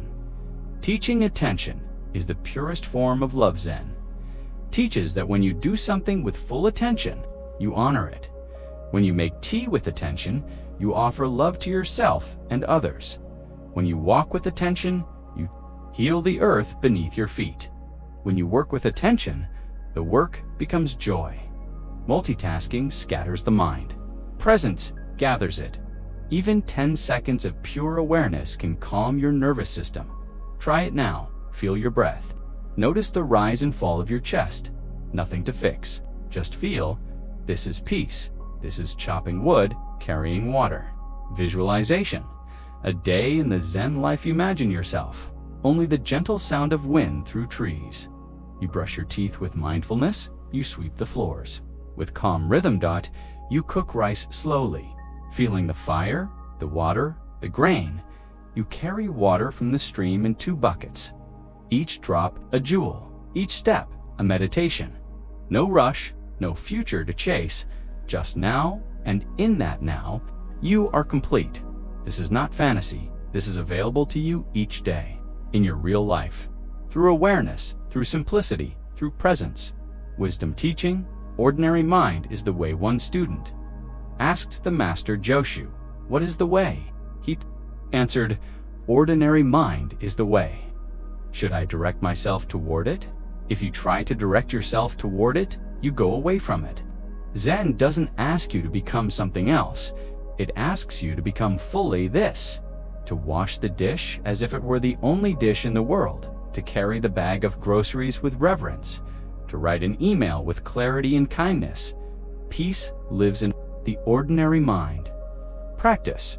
Bringing Zen into daily routines. Try this simple daily Zen schedule, not in a monastery, but in your own life. Waking up, breathe deeply 3 times before getting out of bed. Smile, making coffee, tea, do it. Slowly, observe aroma, heat, color, drink with gratitude. Brushing teeth, feel each motion, sense the mint. Ground yourself in the body. Commuting or walking, observe your footsteps. See the world as if for the first time. Work tasks, do one thing at a time. Take breaks for 3 breaths. Evening rest, turn off screens. Light a candle. Sit in silence for 5 minutes. This is not about doing more. It is about doing with more presence. The result is a life where even folding laundry becomes a sacred act. Poetic interlude. The water bears me, I carry the water, and the water bears me. In every drop, a mirror of the sea. My hands are worn, my steps are slow, yet peace flows wherever I go. The wood I chop reveals the grain of presence rising through the plane. No higher task I seek to claim than being here and naming no name. Closing reflection, no task too small. You may feel that your life is made up of small, repetitive tasks, washing, working, waiting, cleaning, but Zen reminds us this is life, not a rehearsal, not an interruption. This is the path. There is no need to wait for silence or vacation or a perfect moment to be at peace. Peace is found while you chop the vegetables, while you water the plant, while you tie your shoes. Let your life become the monastery. Let your work become your worship. Let your presence be your prayer. Final words. Chop wood, carry water. The teaching is simple. The practice is lifelong. Chop wood, carry water. Wake up, breathe, move, serve. Not with a mind always elsewhere, but with a heart planted in the moment. One task, one breath, one life. You don't need more. You don't need to be more. You only need to show up with presence, with kindness, with awareness. Chapter 7. The Empty Boat Asterisk. The collision that didn't happen. A man was rowing his small wooden boat down a misty river at dawn. There was no wind, only birdsong and the faint sound of water lapping against the hull. Suddenly he felt a jolt. Another boat had bumped into his. Startled, he turned to shout at the careless person who had ruined his peace. But there was no one in the boat. It was empty, untied, adrift, carried by the river. In that moment, a strange silence fell over him. His anger evaporated into confusion, and in the place of conflict, he found something far more profound.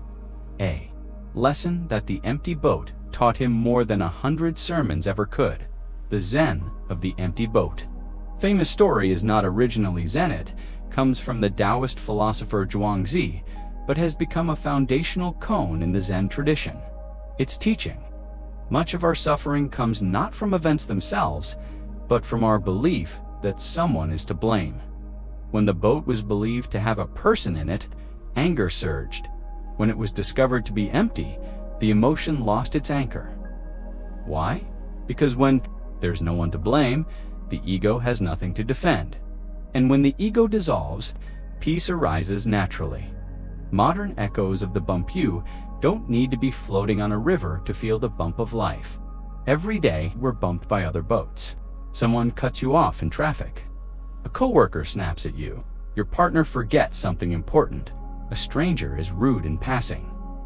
We instinctively react. Anger, frustration, hurt, retaliation. But pause for a moment. Ask yourself, what if that boat was empty? What if the driver was lost in thought? What if the coworker was struggling silently? What if the partner is simply human? What if it's not about you? The boat of the ego in Zen, the self, what we think of as me, is much like that boat.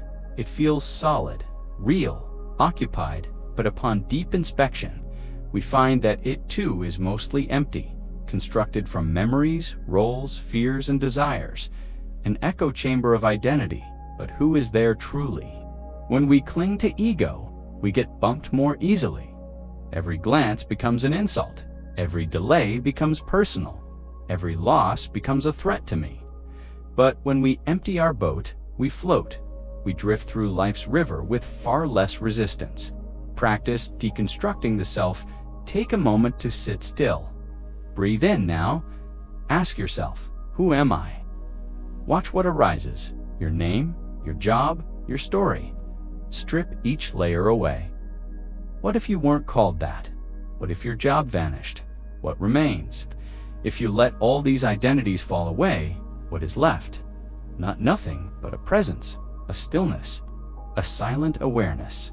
That is your true self, the empty boat, floating, unattached, at peace. The wind of reaction now. Consider how stress arises. Someone says something, it stings. A part of you wants to retaliate. Correct, defend, pause. Is that desire coming from presence or from ego? Reaction is often ego's last stand. Its way of shouting, I exist, I matter, But presence doesn't need to shout. It sees. It allows. It moves only when movement is needed. Next time you're tempted to react, try drifting instead. Let the boat be empty. Let the wind pass through. The teaching of non-resistance is on. Master Thich Nhat Hanh wrote, "When another person makes you suffer, it is because he suffers deeply within himself. He does not need punishment. He needs help." What if the boat that hit you was guided by unseen suffering? Would you still be angry? Or would you feel compassion? The deepest peace comes not from avoiding bumps, but from not pushing back. Let the world touch you, but do not hold it. Let it move through you like wind through. Bamboo like water past a rock, like a boat drifting on an open river story. The monk and the robber in a remote Zen temple. A monk was once visited by a thief. The robber threatened him, demanding valuables. The thief, unsettled by the lack of fear, grabbed the monk's robe as he left. The monk called out, "Wait, you forgot the moon." The thief turned. "The moon?" he asked. "I have nothing left," said the monk. "Only this moonlight I cannot give you." The robber fled, confused. Years later, he returned as a student. He had never forgotten the moment the monk showed him, "You can take my robe, but you cannot steal my peace." That peace comes from being empty, nothing to defend, nothing to lose. Visualization, floating on the river of life. Close your eyes. Take a long, slow breath. Now imagine you are sitting in a small wooden boat. You are on a vast, silent river. The sky is wide. The water glistens. You are drifting, not steering. You have released the oars. There is no map, no destination. You are simply floating. Now another boat approaches it, bumps yours gently. Do you feel anger? Now see, the boat is empty. No one meant to hurt you. It was just wood, water, and wind. Breathe. Let it drift past. Now another boat bumps into you, one with a shouting person inside. You look closer. They are scared, not of you, but of their own sinking. You smile, you wave, you let them pass. 2. Now you are alone again, floating at peace. Stay here, teaching. Do not pick up the story a thought appears. They don't respect me. They always do this. This is unfair. This is your mind writing a story. But you don't have to read it, Zen teaches. Let the story pass, like clouds across. The sky like leaves in a stream. You are not your thoughts. You are the sky they pass through. You are the boat empty, drifting, free. Insight reaction is not a requirement. Modern life moves fast. We are trained to react, to correct, to argue, to prove. But what if you practiced not reacting? Just once, someone criticizes you. You smile. You do not respond. You let the moment pass. What remains? Not weakness, but power. The power of presence, the strength of stillness, the wisdom of the empty boat. Poetry, drift gently, a boat hit mine at morning light. I braced a shout, prepare to fight. But in that wooden ghost, I saw no hand, no face, no will, no flaw, just currents, play, and river's breath, a gentle brush. No threat, no death. The self in me, so quick to flame, I tied no meaning to the tide, and in that peace I did reside. Closing, become the empty boat. This is the gift of the teaching. You do not need to carry the weight of yourself. You do not need to react to every collision. You do not need to win, argue, defend. You only need to float with awareness. Let the river of life move you. Let other boats pass. Some will bump. Some will drift silently. You are the empty boat. Nothing to prove, nothing to protect, nothing to fear. Just presence. Just peace. Just being. Chapter 8. Returning to the garden. Urkels in the sand. A young monk once asked the master, "When will I be enlightened?" The master pointed to a spiral drawn in the sand and said, "When you return to the beginning and see it for the first time." The student frowned. "How can I return and see it anew?" The master smiled, "Because now you are not the same. So it is with this path. We do not escape the world. We do not climb out of life. we simply return to the same garden with eyes that have changed. This chapter is your return, to breath, to silence, to peace, to home. The Garden of Stillness began this journey in a garden. It may have been imagined, it may have been just a metaphor, but it was real in your mind. A space of stillness, a breath of soft air, a leaf falling without hurry. You were drawn to it because something in you remembered it. Now, after many teachings, parables, reflections, and deep inner work, you are back. But this time, you bring presence with you. You are no longer seeking stillness as an escape. You are the stillness. What has changed? Let us pause and reflect since entering the garden. You've encountered many teachings. The teacup of awareness taught you to empty yourself of assumptions. The bamboo bends but does not break reminded you of resilience through surrender. The sound of one hand clapping invited you into paradox, stillness, and inner silence. The broken bowl is the most beautiful showed you the sacredness of imperfection. Chop wood, carry water grounded you in the beauty of simplicity and daily practice. The empty boat taught you how to dissolve ego and find freedom in reactivity. And now, here you are again, in the same garden, yet everything feels different, because you are different. Meditation, return with new eyes. Let us practice. A short reflection, sit, breathe, let your body soften. Now, imagine the garden again, the same one from the beginning. Perhaps there is a stone path, a bench, a pool of water, a tree you once sat beneath. You walk in slowly, observe. How does it feel now? How is the air? How does your breath feel in this space? You sit beneath the tree again. Last time, you came seeking peace. Now, you bring peace with you. Feel that, rest in that Zen story. The master in the Gardena monk once approached his teacher and said, "Master, I have studied the sutras, sat in zazen for years, and practiced mindfulness every day. But still, I feel unrest. Still, I long for something more." The master stood in silence, then walked to the garden. He pointed to a single plum blossom on a branch. "This," he said, "has no desire to bloom, yet it does." He pointed to a rock warmed by the sun. "This has no wish to be wise, yet it radiates peace." The monk was silent. The master continued, "You are still trying to be something. Drop it. Return to the garden, not to become but to be." Teaching, there is nowhere to go. The mind always seeks more peace, more clarity, more depth. But what if the path isn't outward? What if returning is the deepest movement of all? Zen points us back, not forward, back to the moment, back to the breath, back to the body. In returning, we find not new lands, but new perception. Not greater heights, but deeper roots. Not a future awakening, but present presence. You are not becoming someone new. You are returning to who you've always been, insight. The garden was never lost. We often speak of returning to peace as if it left us, but peace never left. We did. We left with our thoughts. We left through worry. We left through memory and fear. The garden remained. The sky did not stop being blue.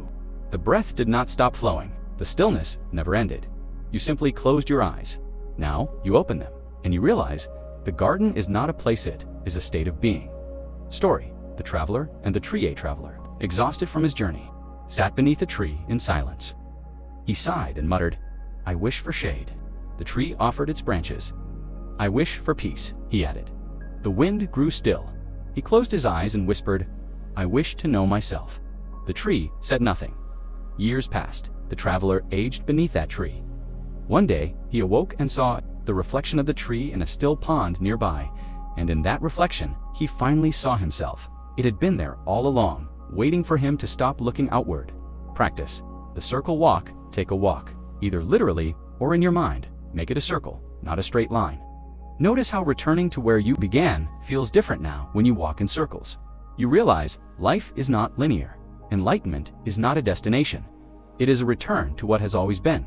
This moment, this breath, this garden, Zen teaching. Clean the Gardena. Novice asked a master, "What should I do when I return to the garden?" The master replied, "Clean it." The novice asked, "Then what?" The master replied, "Then sit in it." The novice pressed, and then the master smiled. Then forget that you are there. That is the full path. We prepare the mind, we tend the soul. And finally, we dissolve the idea of self. When there is no one tending the garden tends itself, and that is enough. Teaching samsara and the gardening Buddhism. We speak of samsara, the endless wheel of suffering. But what if samsara is just a garden we stop seeing? Not a prison, but a playground we mistook for punishment. When you return with awakened eyes, the ordinary becomes sacred. The sound of boiling water, the warmth of sunlight on your skin, the breath moving through your nose. This, too, is the garden, not hidden, not far, just overlooked. Poetic interlude. The path that loops I walked, the world to find my peace. From temples tall to ocean's lease. Through forest thick and mountain high, I searched beneath the endless sky. And yet my peace was where I stood, beneath the tree, beside the wood. I needed only stop and see the one I sought was always me. Guided visualization. Once more, let us sit one final time in the garden. Feel your body. Relax, see yourself walking along a stone path. There is the bench, the tree, the koi pond. You sit down this time. You are not seeking answers. This time, you are listening. Feel the wind touch your face. Hear the silence between the sounds. Notice how everything is still and yet alive. There is nothing to fix, nothing to grasp. Just the garden. Just the breath. Just you, or rather just presence, where you dissolves. Stay here a while. Closing teaching. Full circle. Empty-minded, so the circle closes, but nothing ends. Zen says, before enlightenment, chop wood, carry water. After enlightenment, chop wood, carry water. You will return to daily life. The dishes, the bills, the noise. But something has shifted. You are not running anymore. You are not chasing silence. You carry it within. You are the garden, and you have returned. Final words, return and return again. You may forget again. You may leave the garden again. That's okay. The path is not a one-way road. It is a spiral. Each return is deeper. Each forgetting brings a more profound remembering. So, come back again and again. Not because you are broken, but because each time you bring more of yourself back home. And that is the practice. That is the peace. That is the garden. Chapter 1. The nature of stress and the path to peace. Stress is one of the most universal experiences in the modern human condition. Whether it arises from work pressures, relationship conflicts, personal expectations, or the simple unpredictability of life, stress touches every individual. Yet, despite its ubiquity, few pause long enough to deeply understand what stress truly is, why it emerges, and how we might transform it into a doorway toward peace. In this chapter, we will explore the nature of stress from the perspective of ancient Buddhist teachings intertwined with modern psychological understanding. We will uncover the roots of suffering, how our minds amplify distress, and how the path of mindfulness and compassion opens the way to profound peace. Understanding stress, more than just a reaction at its core. Stress is the body and mind's reaction to perceived challenges or threats.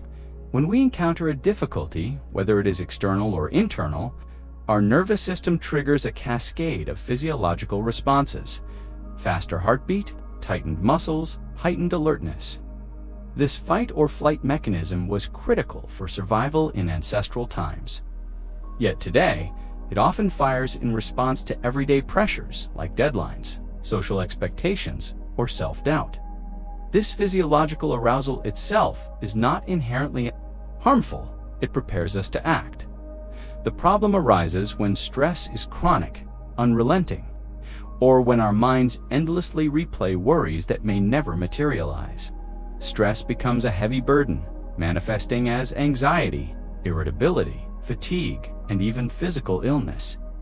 The Buddhist view, stress as suffering dukkha Buddhism, offers a profound lens for understanding stress through the concept of dukkha, commonly translated as suffering, unsatisfactoriness, or stress. The Buddha taught that all life contains dukkha because of its impermanent and interdependent nature. Dukkha is not limited to pain or misfortune.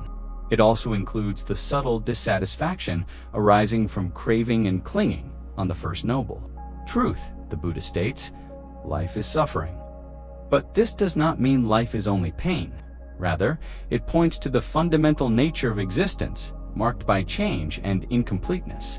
We experience stress when we resist this reality, when we desire permanence in a transient world, when we grasp for what cannot be held. The roots of stress, attachment, and ignorance. Why do we suffer stress? Buddhism identifies two primary causes: attachment tanha, and ignorance avijja. Attachment is the craving for pleasure, for things to be a certain way, for security or control. When we cling to desires or refuse to accept loss, our minds become trapped in endless cycles of craving and disappointment. For example, attachment to success may cause anxiety when obstacles arise. Attachment to approval may cause distress when criticized. Ignorance refers not to intellectual deficiency, but to a fundamental misunderstanding of reality. We perceive ourselves as separate, permanent entities, and we misinterpret events as inherently good or bad, rather than transient phenomena. This ignorance fuels our attachment and aversion, which in turn generates stress. The mind's role in amplifying stress. Modern psychology echoes Buddhist insights in recognizing how the mind amplifies stress through rumination, repetitive, negative thinking about past failures or future worries, and cognitive distortions, such as catastrophizing, expecting the worst, or black and white thinking. When stress arises, the mind tends to add stories, judgments, and fears. A simple difficulty becomes a mountain of despair. This mental amplification creates what the Buddha called the second arrow. The suffering we inflict upon ourselves by how we respond to pain or stress. The Four Noble Truths, a pathway from stress to peace. The Buddhist teaching of the Four Noble Truths is essentially a roadmap for transforming stress and suffering into freedom and peace. The truth of suffering, dukkha, recognize that stress and suffering are part of life. The truth of the origin of suffering, understand that attachment and craving are the roots. The truth of the cessation of suffering, realize that by letting go, suffering can end. The truth of the path leading to the cessation of suffering, follow the Eightfold Path, a practical guide to liberation. These truths are not pessimistic, but deeply pragmatic. They invite us to face stress honestly, to see its causes, and to act skillfully for healing. Mindfulness, the key to stress relief, one of the most transformative.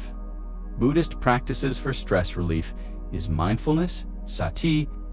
Mindfulness means paying attention to the present moment with openness, curiosity, and acceptance, without judgment. When stress arises, mindfulness teaches us to observe the sensations, thoughts, and emotions as they come and go, rather than getting caught in them. Instead of resisting or escaping, we learn to befriend the moment. Scientific studies show mindfulness reduces cortisol, the stress hormone, lowers anxiety, and improves emotional regulation. The Buddha described mindfulness as the guardian of the mind, the steady presence that cuts through the storm of stress. Practical mindfulness exercise. Let us try a simple mindfulness practice now, designed to reduce stress. Find a comfortable seated position. Close your eyes gently or soften your gaze. Take a deep breath in through your nose, filling your lungs fully. Slowly exhale through your mouth, releasing tension. Now focus your attention on the natural rhythm of your breath. Notice the air entering your nostrils, the gentle rise and fall of your chest or abdomen. When thoughts or feelings arise, as they surely will, gently acknowledge them, thinking or feeling anxious. Then return your focus to the breath. Continue this for several minutes, allowing yourself to simply be with whatever arises. Story: the Zen Master and the Storm. Once, a young monk was caught in a violent storm while walking through the forest. The wind howled, lightning flashed, and rain drenched him. He sought shelter, but found none. Shivering and frightened, he cried out to the Zen master he was apprenticing under. "Master, how can I find peace in such turmoil?" The master replied calmly, "The storm is outside, but the storm inside your mind is what causes suffering. When the wind of your thoughts dies down, the storm will cease. Until then, shelter yourself in awareness." This story reminds us that external stressors are often inevitable, but peace depends on the state of our mind. The role of compassion in healing stress. Buddhism teaches not only mindfulness, but also compassion, karuna, kindness, toward oneself. and others, stress often leads us to judge and criticize ourselves harshly. This self-judgment only deepens suffering. Compassion invites a gentle embrace of our struggles, allowing healing and resilience. When you notice stress, try saying silently to yourself, "May I be free from suffering. May I be kind to myself." Extending this compassion outward strengthens our connection to others, easing isolation and fear. Integrating wisdom into daily life, stress relief and inner peace are not distant ideals, but practical skills to cultivate moment by moment. Here are some guiding principles. Awareness. Notice when stress arises without pushing it away. Acceptance allows stress to be present without resistance. Inquiry. Investigate what thoughts, cravings, or fears are fueling it. Letting go. Practice releasing attachment to outcomes or control. Kindness. Treat yourself with patience and care, reflection, and journaling. Prompt. Take time to reflect. What are your common sources of stress? How do you typically respond? Fight, flee, freeze, or ruminate? Can you identify attachments or desires underlying your stress? How might mindfulness and compassion change your experience? Try journaling your answers with openness. Summary: stress is a natural part of life but does not have to dominate us. Through the wisdom of Buddhism and the practical tools of mindfulness and compassion, we can transform stress into a profound teacher. The path to peace begins with honest awareness and the willingness to let go of grasping. By understanding the nature of stress, recognizing its roots, and applying skillful means, we create space for calm, clarity, and joy to arise. When you feel ready, proceed to the next chapter, where we explore the timeless Zen story of the empty cup, illustrating how an open, receptive mind fosters deep peace. Chapter 2. The Story of the Empty Cup. Introduction. Our journey toward deep stress relief and inner peace. The mind's openness or lack thereof plays a crucial role. Much of our suffering stems from the rigidity of our thoughts, beliefs, and expectations. We carry within us cups filled with preconceived notions, fears, judgments, and emotional baggage. These cups often overflow, leaving no room for new understanding, compassion, or peace. The Zen story of the empty cup offers profound wisdom on the necessity of emptiness as a void of nothingness, but as a state of openness and readiness to receive life's teachings. This chapter invites you to explore how emptying your mental and emotional cup can release stress and open the path to true peace. The story of the empty. Coupe learned professor once traveled a great distance to meet a renowned Zen master. Eager to learn the essence of Zen, the professor expected to be taught advanced philosophies and profound secrets. When the professor arrived, the master quietly served him tea. The tea was poured slowly into the professor's cup, but the master kept pouring, even after the cup was full. Tea spilled over the rim, drenching the table. The professor exclaimed, "Stop! The cup is full! No more will go in."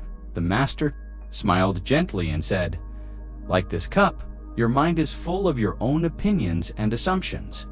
How can I show you Zen unless you first empty your cup?" Exploring the meaning, this simple story holds a deep truth about the mind's nature and its relationship to learning, growth, and peace. Our minds often act like that, cup already full, brimming with ideas, worries, and judgments. When the cup is full, no new understanding can enter. This mental fullness leads to rigidity, resistance, and stress. To truly learn, heal, and transform stress into peace, we must create space within ourselves.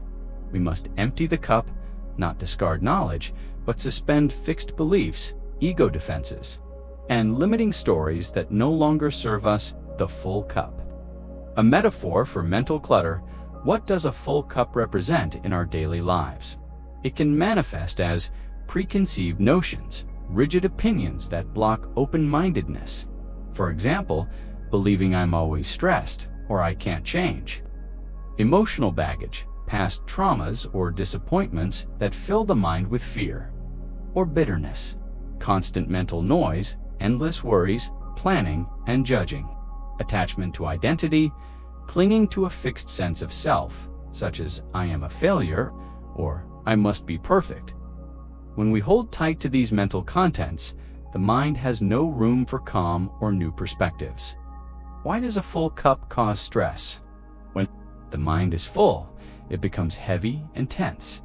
This mental fullness blocks fresh insight. You become trapped in repetitive thoughts. Creates resistance. You push against reality that doesn't fit your expectations. Feeds anxiety. The constant mental activity stirs restlessness. Prevents adaptability without space to adapt. You struggle against change. Stress emerges from this inflexibility and the mind's refusal to accept what is. The power of emptiness in Zen and Buddhism. In Zen, emptiness, nyat, is not nihilism or emptiness as absence, but a dynamic openness, freedom from fixed ideas and self-imposed limits. It is a mind like open sky, vast and receptive. Buddhism teaches that attachment to a fixed self or concepts causes suffering. When we experience the emptiness of phenomena, understanding their impermanence and interdependence, we release the grip of stress. Practical steps to empty your cup. How do we begin to empty our mental cup? 1. Cultivate beginner's mind. Mind Shoshin means approaching life as if for the first time, without prejudice or expectation. Try something new without judgment. Notice your habitual thoughts and gently set them aside. Approach problems with curiosity rather than frustration. Point 2. Practice mindful observation when a stressful thought arises. Label it gently: thinking, worrying. Watch it like a cloud passing in the sky. Return your focus to the present moment. Point 3. Release the need to know everything, accept that uncertainty is part of life. Allow yourself not to have all answers. Trust that clarity will come in time. 4. Let go of ego defenses. Notice when you resist criticism or new ideas.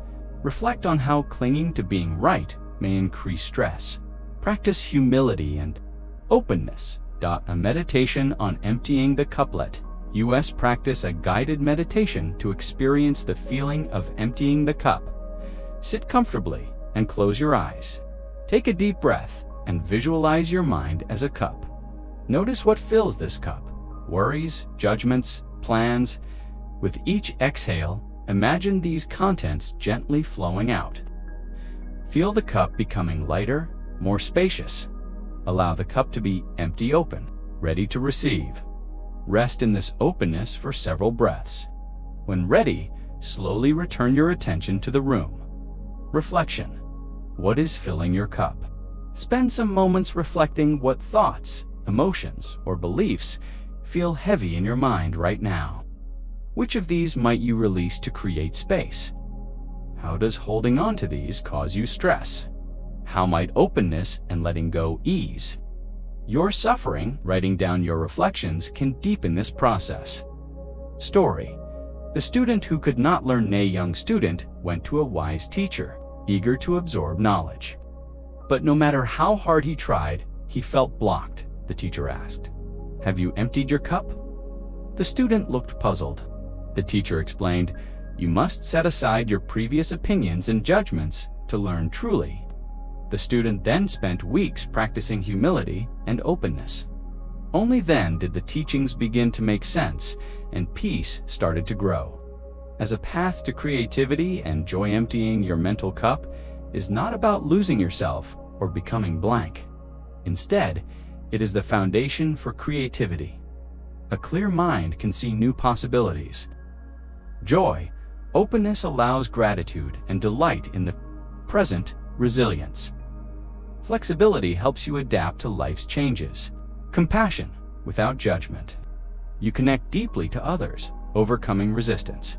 Why it's hard to empty the cup. Often, we resist emptying our minds because we fear losing control. We identify with our thoughts and beliefs. Change feels uncomfortable or threatening. We equate emptiness with weakness. Recognizing these fears compassionately helps ease the process. Remember, the cup is never truly empty. It is always ready to be filled with wisdom and peace. Integrating this teaching into daily life. Try the following daily practices. Begin each day by mentally emptying your cup, letting go of yesterday's burdens. When you feel overwhelmed, pause and visualize pouring out your mental contents. Approach conversations and challenges with beginner's mind. Remind yourself that growth comes from openness, not rigidity. The science behind letting go. Modern neuroscience confirms that mental flexibility is associated with reduced stress and greater emotional well-being. Practices that encourage openness, such as mindfulness, meditation, help rewire the brain for calm and resilience. Our brain thrives when not overwhelmed by excessive mental clutter. Learning to empty the cup aligns ancient wisdom with scientific evidence. Closing reflection. The story of the empty cup is an invitation to pause, breathe, and reconsider how we carry our mental and emotional burdens. It encourages us to surrender rigid control and open ourselves to new possibilities. In stress and anxiety, the mind is often crowded and closed. But peace blooms when the cup is emptied and the heart is open. The mystery of the unheard sound. Zen practice is filled with paradoxes, short riddles, or stories, called koans, that resist intellectual understanding and instead point to the ineffable truths of existence. One of the most famous and confounding of these koans is, what is the sound of one hand clapping? This question is not meant to be answered through logic or cleverness. It is an invitation to still the mind, confront the limits of language and conceptual thinking, and experience something far deeper than ordinary knowledge. At first glance, this question may seem absurd or frustrating. But within its mystery lies an extraordinary teaching about silence, presence, and the path beyond stress and mental agitation. In this chapter, we will enter the paradox of the sound, of one hand clapping, not to solve it, but to feel what it points toward: a silence beyond thought, a peace beyond noise, and a truth beyond explanation. The koan. What is the sound of one hand clapping? Let us begin with the koan itself. In traditional Zen, a master might present this question to a student, not to elicit an answer, but to catalyze insight. A Zen master asked his student, "You can hear the sound of two hands clapping. Now, what is the sound of one hand clapping?" The student was bewildered. He listened intently. He clapped his hand in the air. He meditated. He pondered the physics of sound. But none of his answers satisfied the master. This koan cannot be solved. It must be lived. It is designed to exhaust the rational mind and force a shift into a deeper level of perception. Why Zen uses paradox to awaken insight, to understand the role of this koan. We must understand the Zen approach to wisdom. Zen does not rely on scriptures or doctrines alone. It points directly to the nature of mind. The thinking mind, while useful, is often the source of suffering. We overthink, overanalyze, judge, compare, and get trapped in narratives that amplify stress. Koans disrupt this habitual thought pattern. They are tools to short-circuit logic, helping the practitioner fall into a moment of pure presence. By asking a question that the mind cannot answer, Zen invites the experience of not knowinja, space where true insight and peace can emerge. The mind's noise versus the silence of being stress lives in noise, the constant inner chatter, the judgments, the worrying voice, the mental rehearsals. This noise is what Zen masters call the monkey mind. Constantly leaping from one thought to another, rarely still. The sound of one hand clapping is not a literal sound. It is a metaphor for silence specifically. The silence beneath and beyond all sound. It is the deep stillness that arises when thought stops. In that stillness, the present moment reveals itself not as an idea, but as a living reality. The inner noise of stress. Let's explore how inner noise contributes to stress, rumination, replaying past mistakes, or anticipating future problems.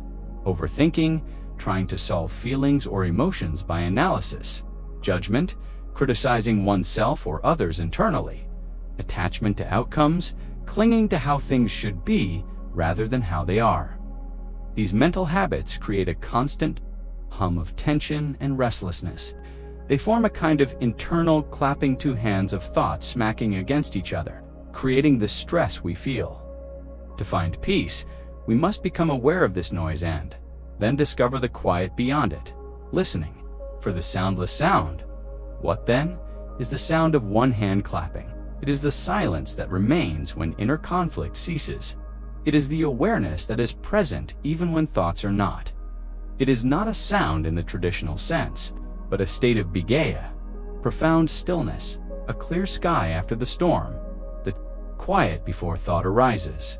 A meditation on one hand clapping. Let us explore a contemplative meditation designed to awaken the inner experience pointed to by this cone. Meditation, entering the sound of silence, sit comfortably and close your eyes. Take a few slow, deep breaths. Let your body settle. Become aware of sound. Listen to the sounds around you: distant traffic, birds, the hum of electronics. Let them come and go. Now listen deeper. What lies beneath those sounds? Is there a silence that holds them all? Listen to your thoughts. As sounds, treat each thought as a sound passing, impermanent, not you. Ask the question silently. Gently ask yourself, what is the sound of one hand clapping? Do not try to answer. Just sit with the question. Rest in the mystery. Let your mind be open and empty. Allow silence to fill you. Return gently after a few minutes. Take a deep breath. Open your eyes slowly.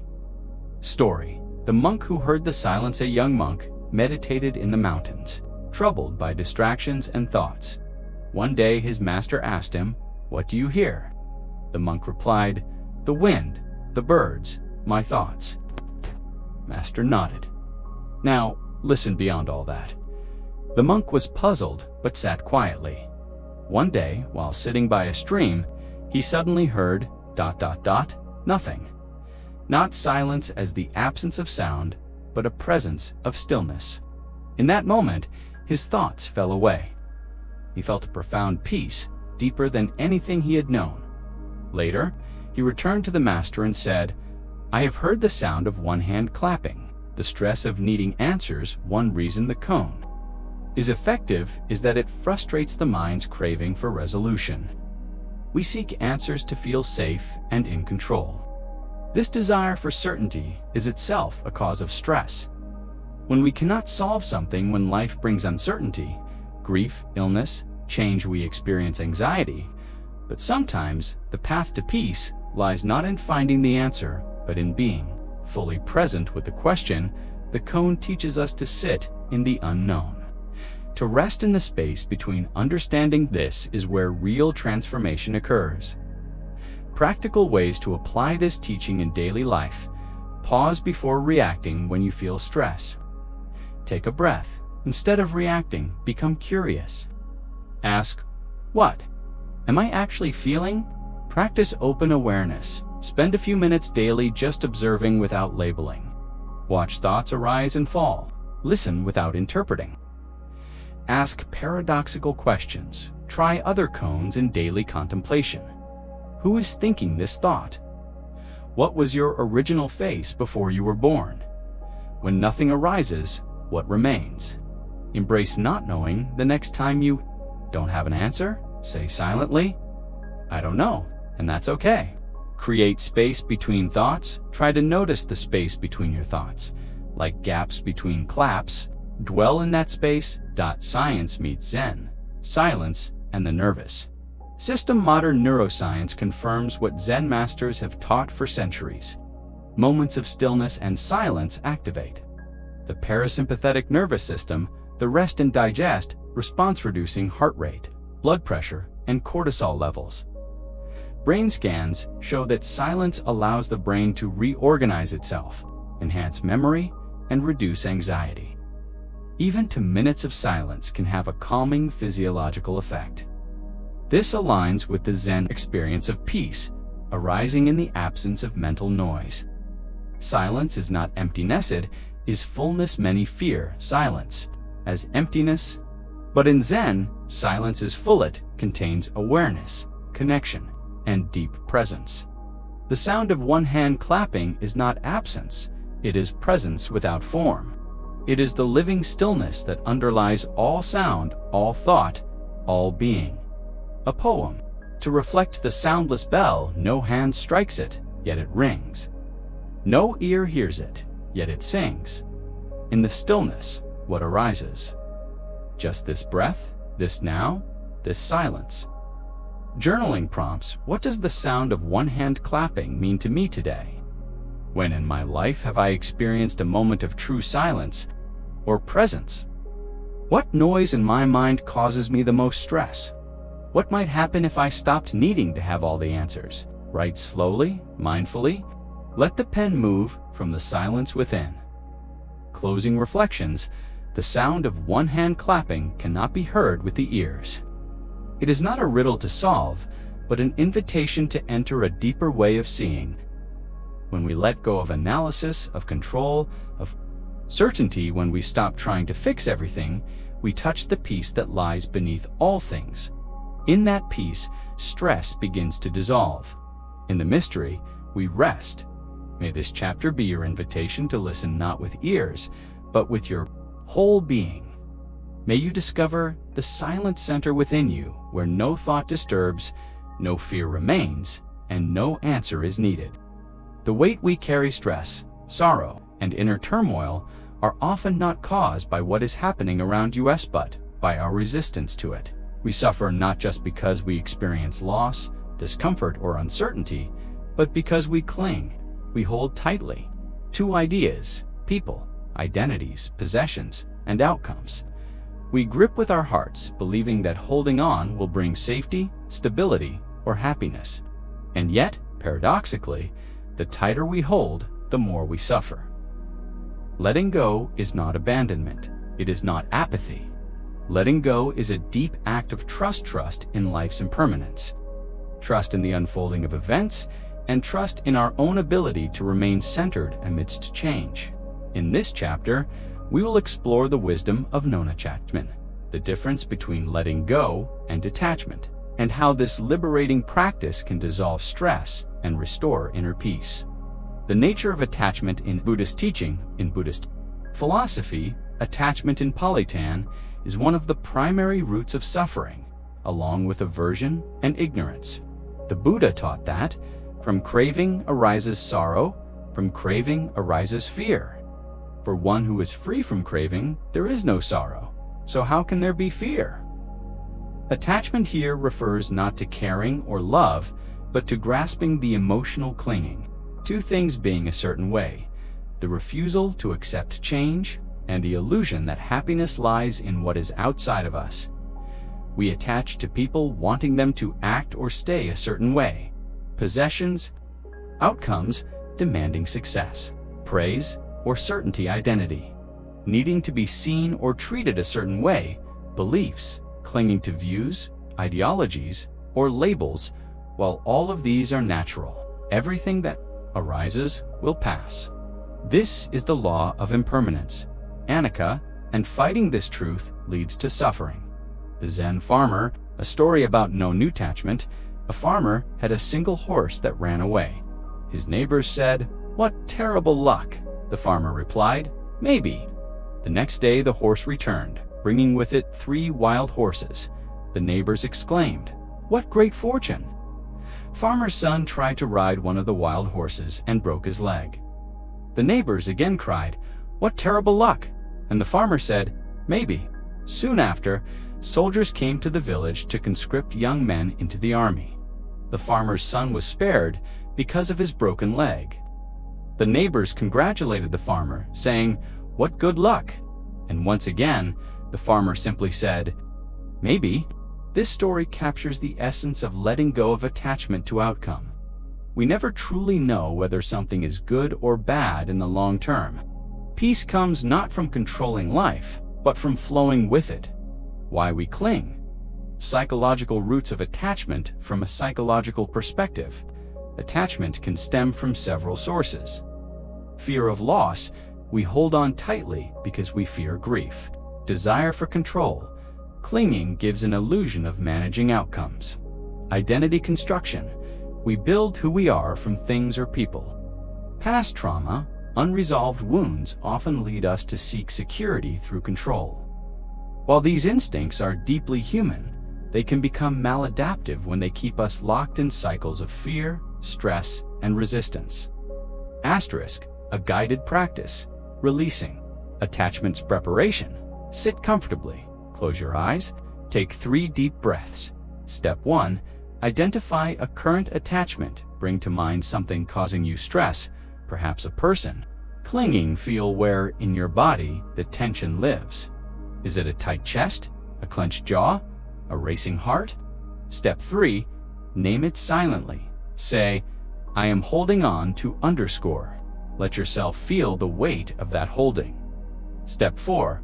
Ask what you fear. Ask gently, what am I afraid would happen if I let this go? Step 5. Visualize releasing. Imagine your hand gripping tightly. With an exhale, slowly open your hand. Picture the attachment floating away like a leaf in a stream. Step 6. Repeat this phrase, letting go is not losing. Letting go is freeing. Sit with this space of openness for a few breaths. The practice of known attachment in relationships. One of the most difficult areas to practice letting go is in human relationships. We attach expectations, needs, and identities to others.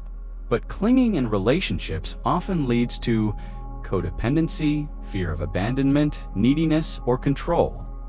Emotional exhaustion and attachment does.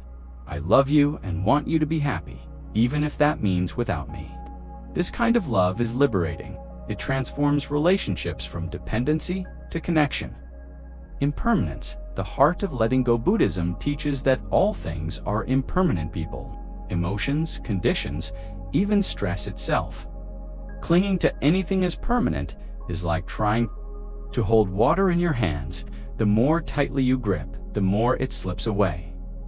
When we understand impermanence deeply, not just intellectually but viscerally, we become less afraid of change. We learn to appreciate the present moment and release the need to control what's next. Real world applications. How to let go in daily life. Release expectations. Practice entering situations without predetermined outcomes. Replace "it should be this way" with "this is how it is right now." Declutter your space.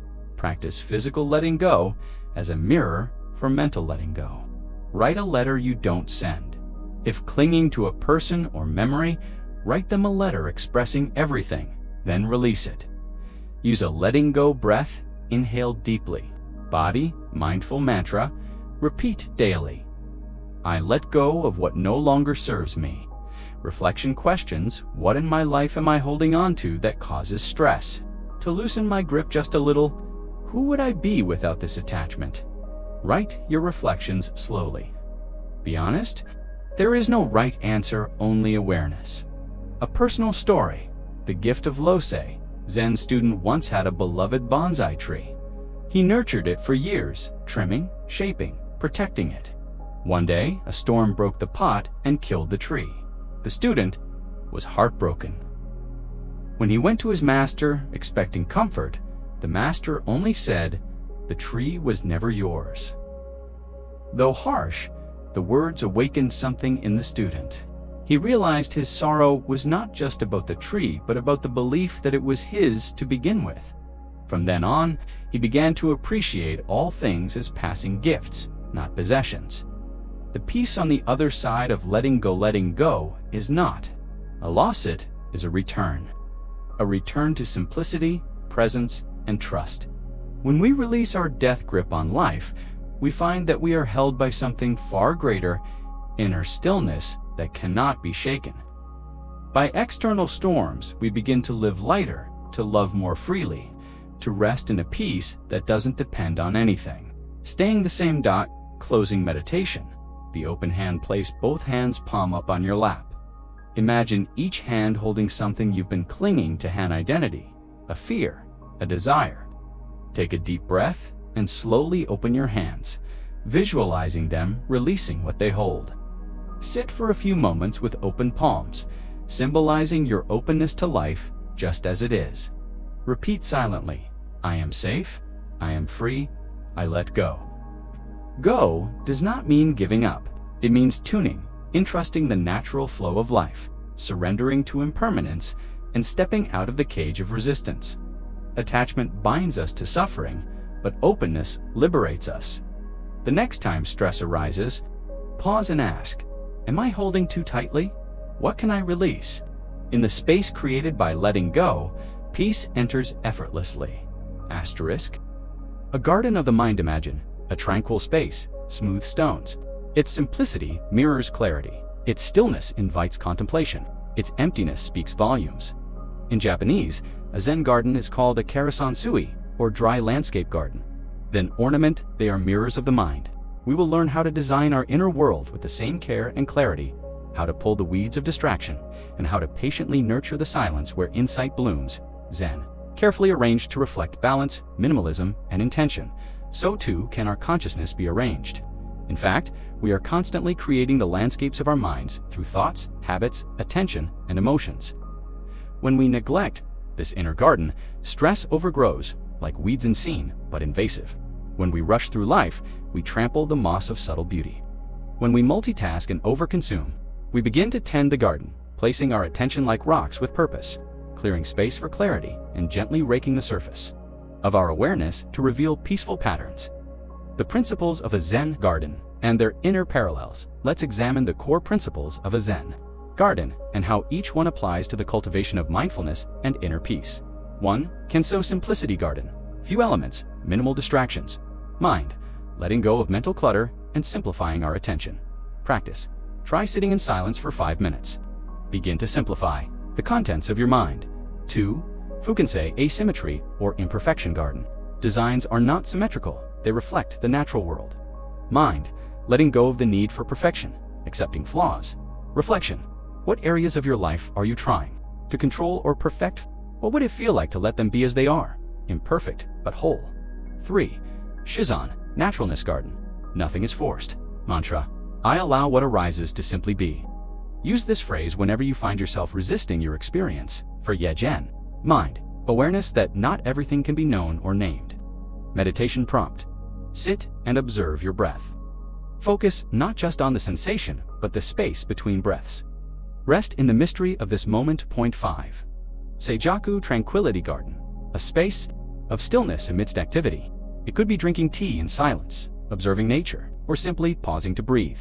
Mindfulness. The act of raking the gravel in a traditional Zen garden. These patterns are then disturbed by wind, footsteps, or time only to be raked again. This cycle is not frustrating. It is the practice. In the same way, mindfulness is not something we achieve and maintain perfectly. It's something we return to again and again, each time we drift into distraction. The rake is attention. The garden is your life. Why mindfulness reduces stress. Modern science affirms what Zen masters have long known. Mindfulness decreases stress because it changes your relationship with experience. Rather than reacting, you observe. Rather than clinging, you witness. Rather than fearing the future, you dwell in the now. Clinical benefits include reduced cortisol levels, lowered blood pressure and heart rate, improved immune function enhanced. Focus and emotional regulation. Guided meditation. Walking in the Zen garden of your mind, begin by sitting comfortably. Close your eyes. A few weeds, thoughts that tug at your peace. Gently, without judgment, pluck them one by one. Observe the placement of rocks, your values, intentions, your presence. Are they clear? Are they buried? Feel your breath raking the gravel. Inhale, draw a line of clarity. Exhale, smooth out tension. Sit in the stillness of this garden. Just be here. Be now. When you're ready, return gently, bringing the spaciousness of the garden into your day. Designing a mindful life, building your garden. Mindfulness is not reserved for meditation, cushions, or Zen temples. It is a way of living, moment by moment. You can design your life as a Zen garden, cleared of what doesn't matter, organized around your values, and open to presence. Try these ideas. Create a small Zen corner in your room, a candle, a stone, a journal. Digital declutter once per week. Remove apps, notifications, excess noise. Eat mindfully. A single meal in silence, tasting each bite. Walk mindfully, each step deliberate, like arranging pebbles. Story. The master's Gardena student once asked, "A Zen master, what is enlightenment?" The master simply said, "Chop wood, carry water." The student was confused. Years passed. One day, after a long period of training, he returned and asked again, "And now, what is enlightenment?" The master smiled. "Chop wood, carry water." Enlightenment is not escape from the world, but presence in it. The garden is not a place to run. To it is where we already are, if only we learn to see it. Reflection, journal prompts. What are the weeds in your mental garden? Repetitive thoughts. What are the rocks that matter, your deepest intentions or values? Where in your day can you create more stillness or spaciousness? Is lacking? The whole world belongs to you. Lao Tzu, peace comes from within. Do not seek it without. Your breath is the Reich. Your life is the soil. The stones are your priorities. The weeds are your distractions. You need only begin to cultivate your mind, moment by moment, with care, in this garden of awareness. Stress fades like footprints in gravel present. For a moment, then gone. Two arrows, two opportunities. Life inevitably brings pain, loss, illness, disappointment, conflict. But Buddhism teaches that our suffering is magnified when we react to this pain with judgment, resistance, or self-blame. The Buddha described this as the second arrow. We may not control whether the first arrow strikes, but we can free ourselves from the agony of the second dot. In this chapter, we explore the transformative power of letting go of reactivity and cultivating mindfulness. We learn to face pain with open-hearted awareness, preventing self-inflicted suffering. If a second arrow follows thrown by oneself into oneself, then that is suffering. Imagine someone shot by an arrow. The pain is real, but the mind immediately adds layers of commentary. Why me? This is unfair. I'm doomed. This second arrow mental anguish deepens the suffering beyond the physical through mindfulness. Pain is part of life. The first arrow represents inevitable pain, physical, emotional, or situational. It includes bodily discomfort, injury, illness, fatigue, emotional pain, grief, rejection, sadness, uncertainty. This arrow cannot always be prevented, but pain itself is not yet suffering. It is an unavoidable fact of living. Second arrow, the mind's amplification. The real crucible lies in how we respond. Rumination, ruminating over what-ifs, replaying hurtful scenarios. Self-judgment, I shouldn't feel this, I'm too weak. Catastrophizing, this will ruin everything. Avoidance, trying to push pain away, which paradoxically intensifies it. This is the second arrow, our mental and emotional reactions. Intensify pain, sometimes making it far worse than the original injury. Modern psychology meets ancient wisdom. Contemporary psychology echoes Buddhist insight. Cognitive behavioral therapy, CBT, teaches that thoughts influence emotions. Thinking breeds anxiety. Mindfulness-based stress reduction, MBSR, helps individuals observe thoughts without judgment, reducing reaction.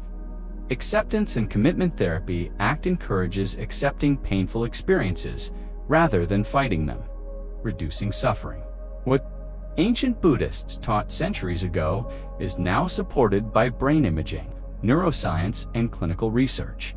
A meditation practice, meeting the first arrow here, is a guided practice to sense the first arrow pain or discomfort with awareness. Sit quietly. Close your eyes. Reflect on a current physical or emotional discomfort, not too overwhelming, but present. Sadness, tension. Acknowledge, this is painful, and that's okay.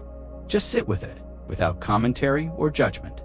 For several breaths, a meditation practice, preventing the second arrow once the first arrow is recognized. Observe arising thoughts or stories triggered by the pain. Why me? This is unfair. Pause before reacting emotionally. Gently label the mental activity, thinking, worrying, judging. Return your awareness to the raw sensation. Repeat this process until the mental fire subsides. Zen story. The student who kept hurting himself, a monk, once complained to his master, "Master, I feel pain every day in meditation. My back aches, my mind wanders, I'm discouraged. Master replied, "Tell Maya if you stretch your legs in winter cold. Does it hurt because you stretch or because it is cold? But you add heat.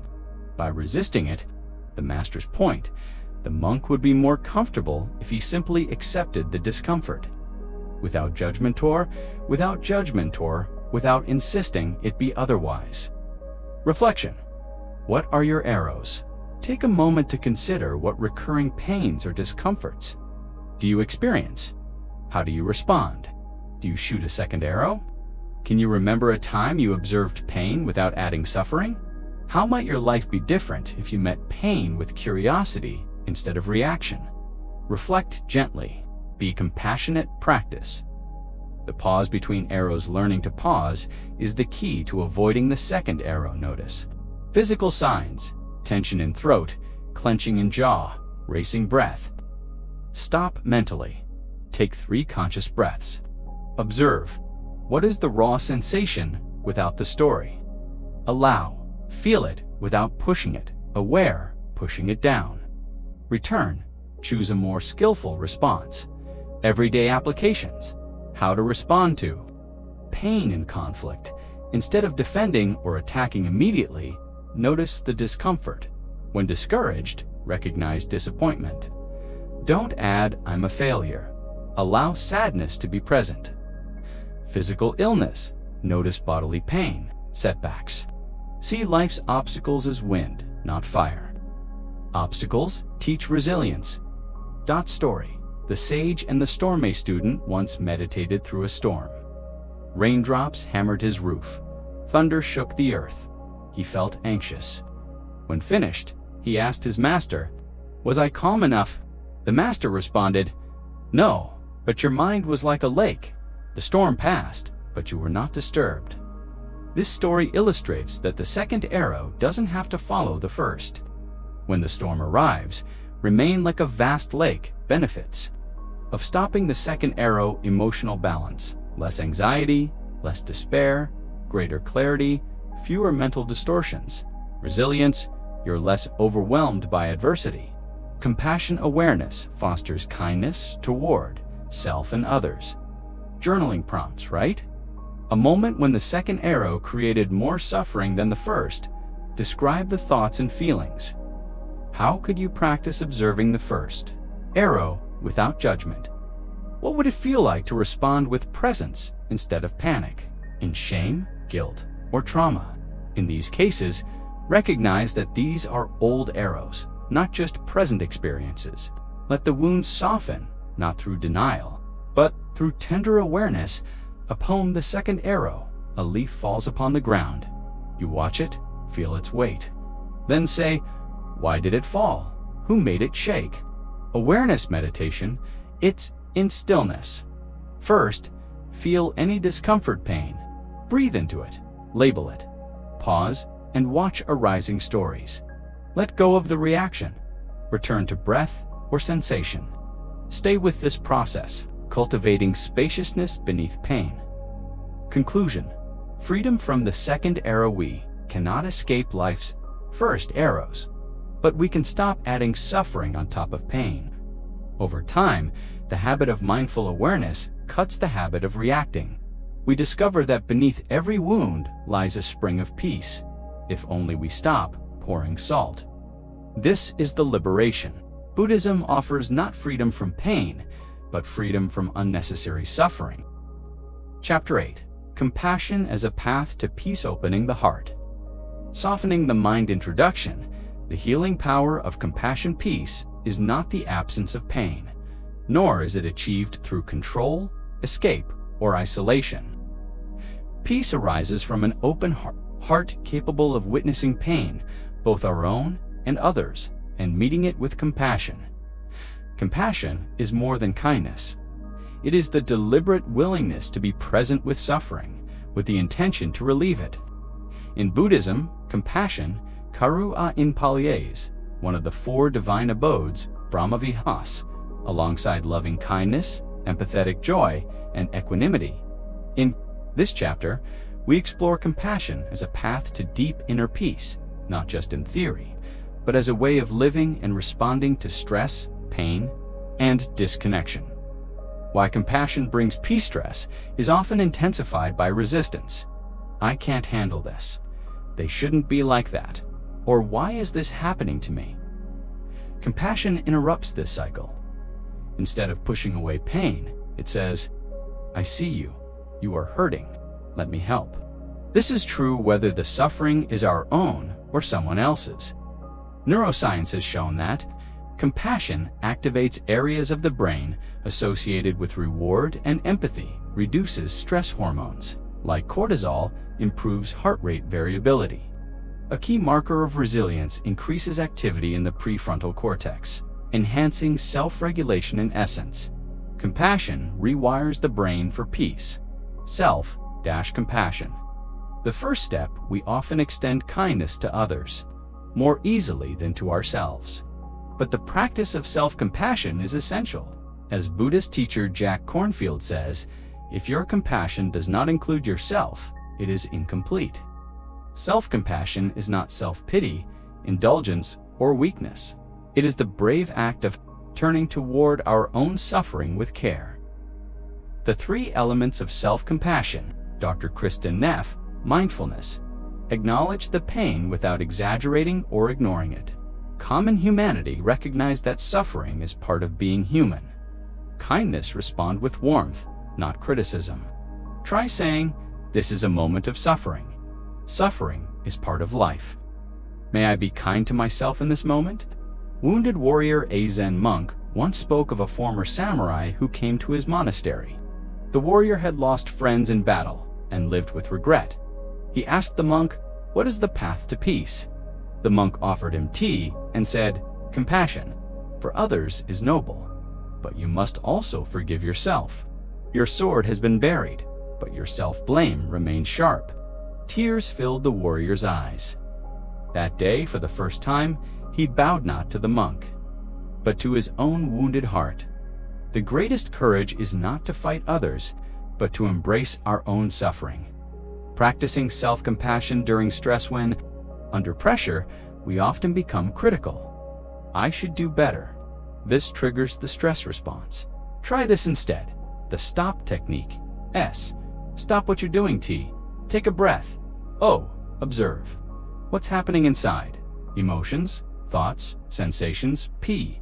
Practice compassion. Use a gentle phrase, like it's okay. My best. This rewires the brain to associate challenge with kindness, not fear, compassion for others. The soft armor. We often think we must protect ourselves from others by closing off, defending, or judging. It is soft, armor strong, flexible, and open.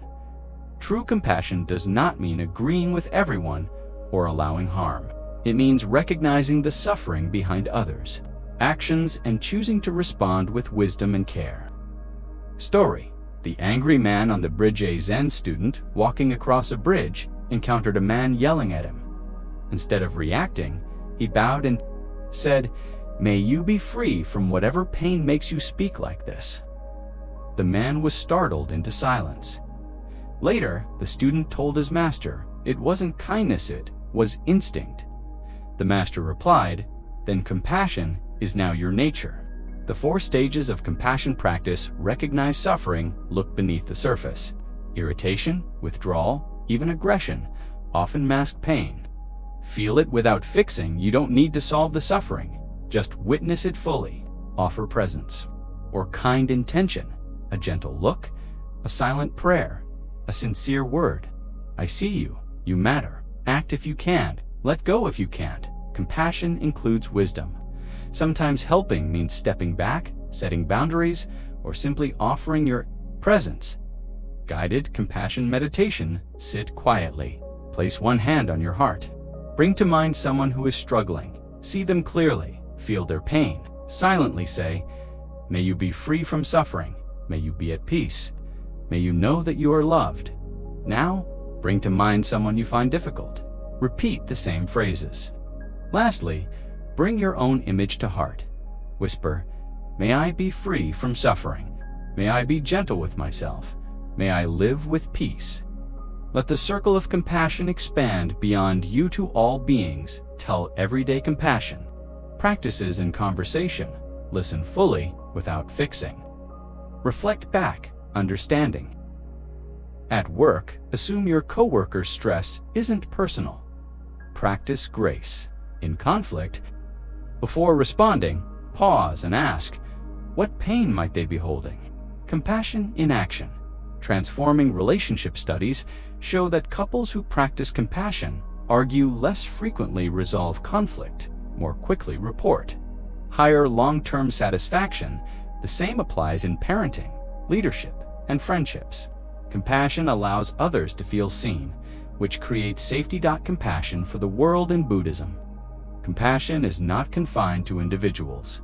It includes all sentient beings, humans, animals, even the earth itself. Engaged Buddhism, pioneered by Thich Nhat Hanh, teaches that mindful compassion must extend to injustice, environmental harm, global suffering. Compassion is not just a feeling, it is action. Thich Nhat Hanh journal prompts for integration. What did I need instead? How do I tend to respond to others' pain? Do I ignore, absorb, or overreact? What's one small way I can show compassion at home, work, or in the world? If I were my own best friend, what would I say to myself? Today, affirmations for a compassionate life. I meet suffering with an open heart. I am worthy of my own kindness. I choose compassion over judgment. My presence is healing. In compassion, I find peace. Closing reflection. A life shaped by compassion. A life shaped by compassion. Imagine a world where your first response to stress, conflict, or failure is not blame but compassion. Imagine meeting anger with curiosity. Imagine treating yourself as someone you love. This is not fantasy, this is practice. Every act of compassion reshapes your nervous system, rewires your reactions, and awakens your peace. The Buddha taught that compassion is not a luxury, it is the key to awakening. In awakening, we no longer fight the world. We serve it, soften with it, and walk through it with grace. Chapter 9. The Present Moment. The only reality. Finding peace in the now. Do not dwell in the past. Do not dream of the future. Concentrate the mind on the present moment. The Buddha introduction.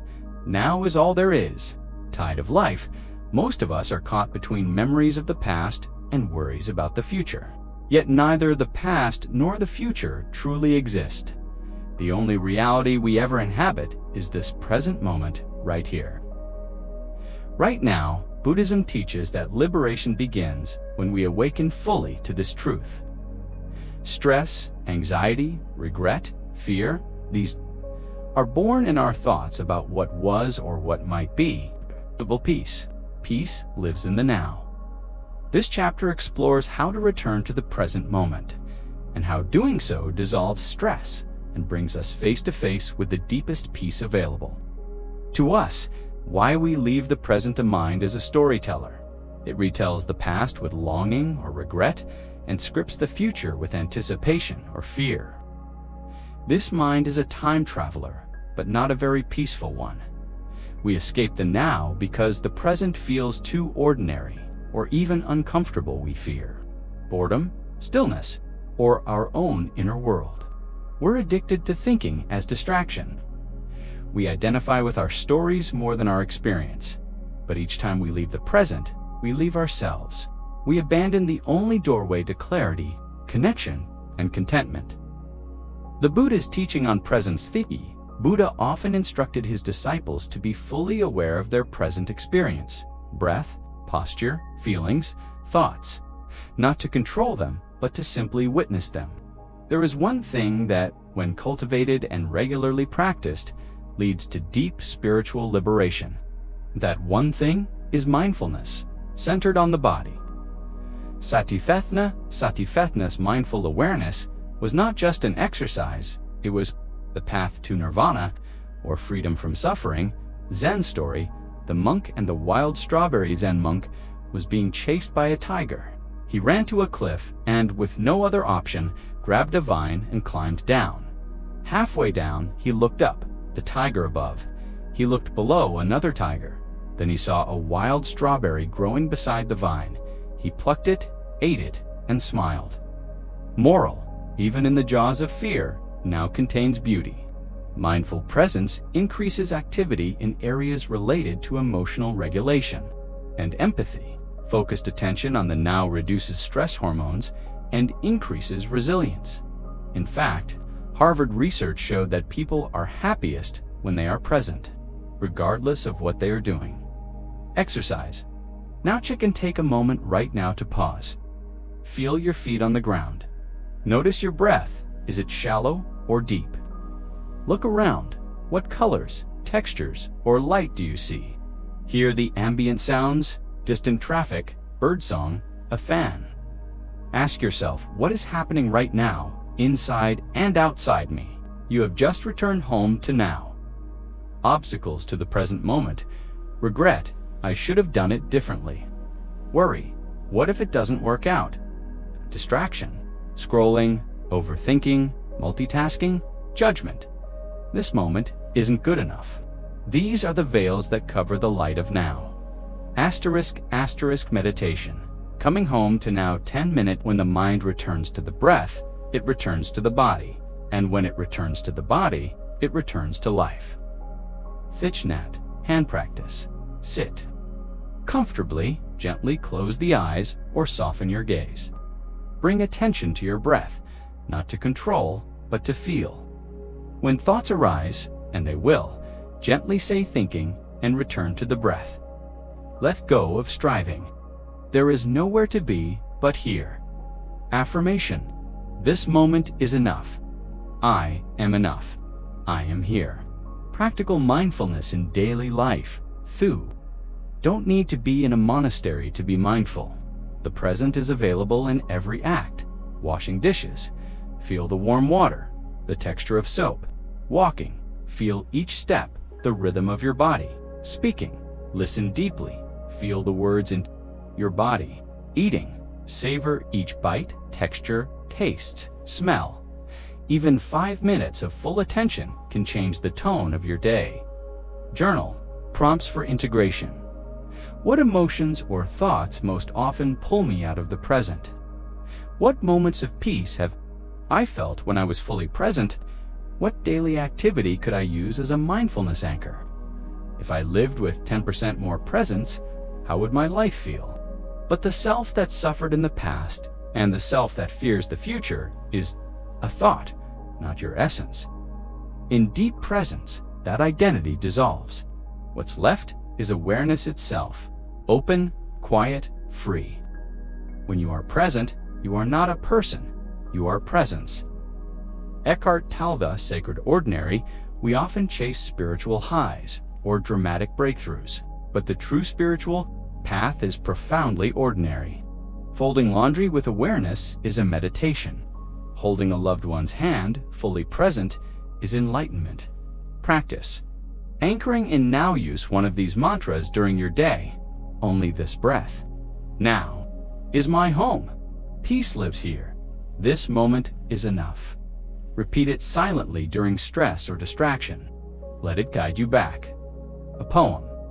This moment, not yesterday, not the promise of tomorrow, but this breath rising and falling. This silence between words, this cup in your hands, here, now you are free. Closing reflection. Peace is always. Now, the past is memory. The future is imagination. The present is the only place where we live, grow, love, breathe, and awaken. When we come fully into the now, we stop running. Touch stillness. We remember who we are, not a problem to solve or a project to fix, but a living presence capable of deep peace. This moment is your teacher.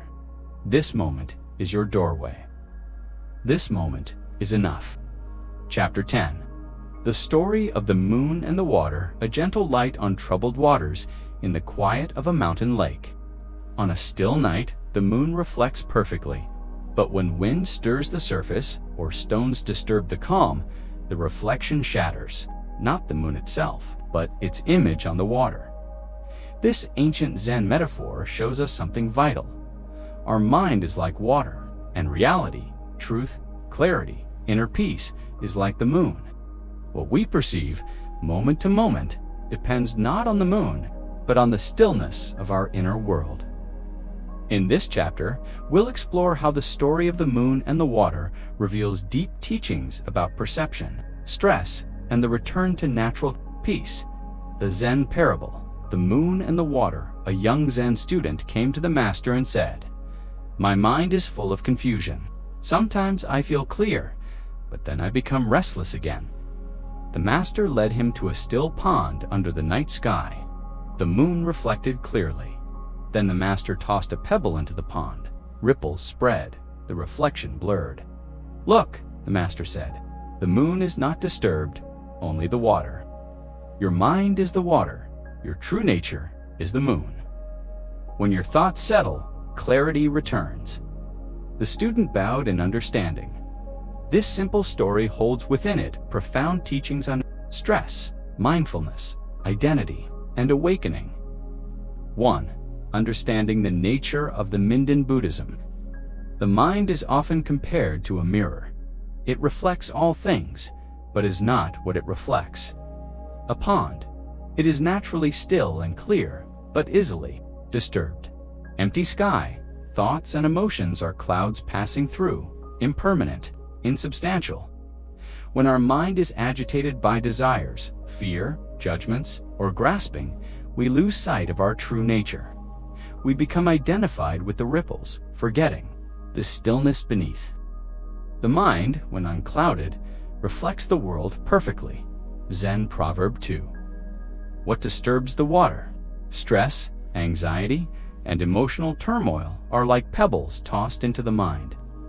These may arise from external pressures, deadlines, noise, conflicts, internal narratives, fear of failure, regret, desire, unexamined habits, distraction, overthinking, craving stimulation. The more we react to these disturbances, the more we create inner ripples. But here's the secret. The moon was never disturbed. 3. You are not the ripples. 1.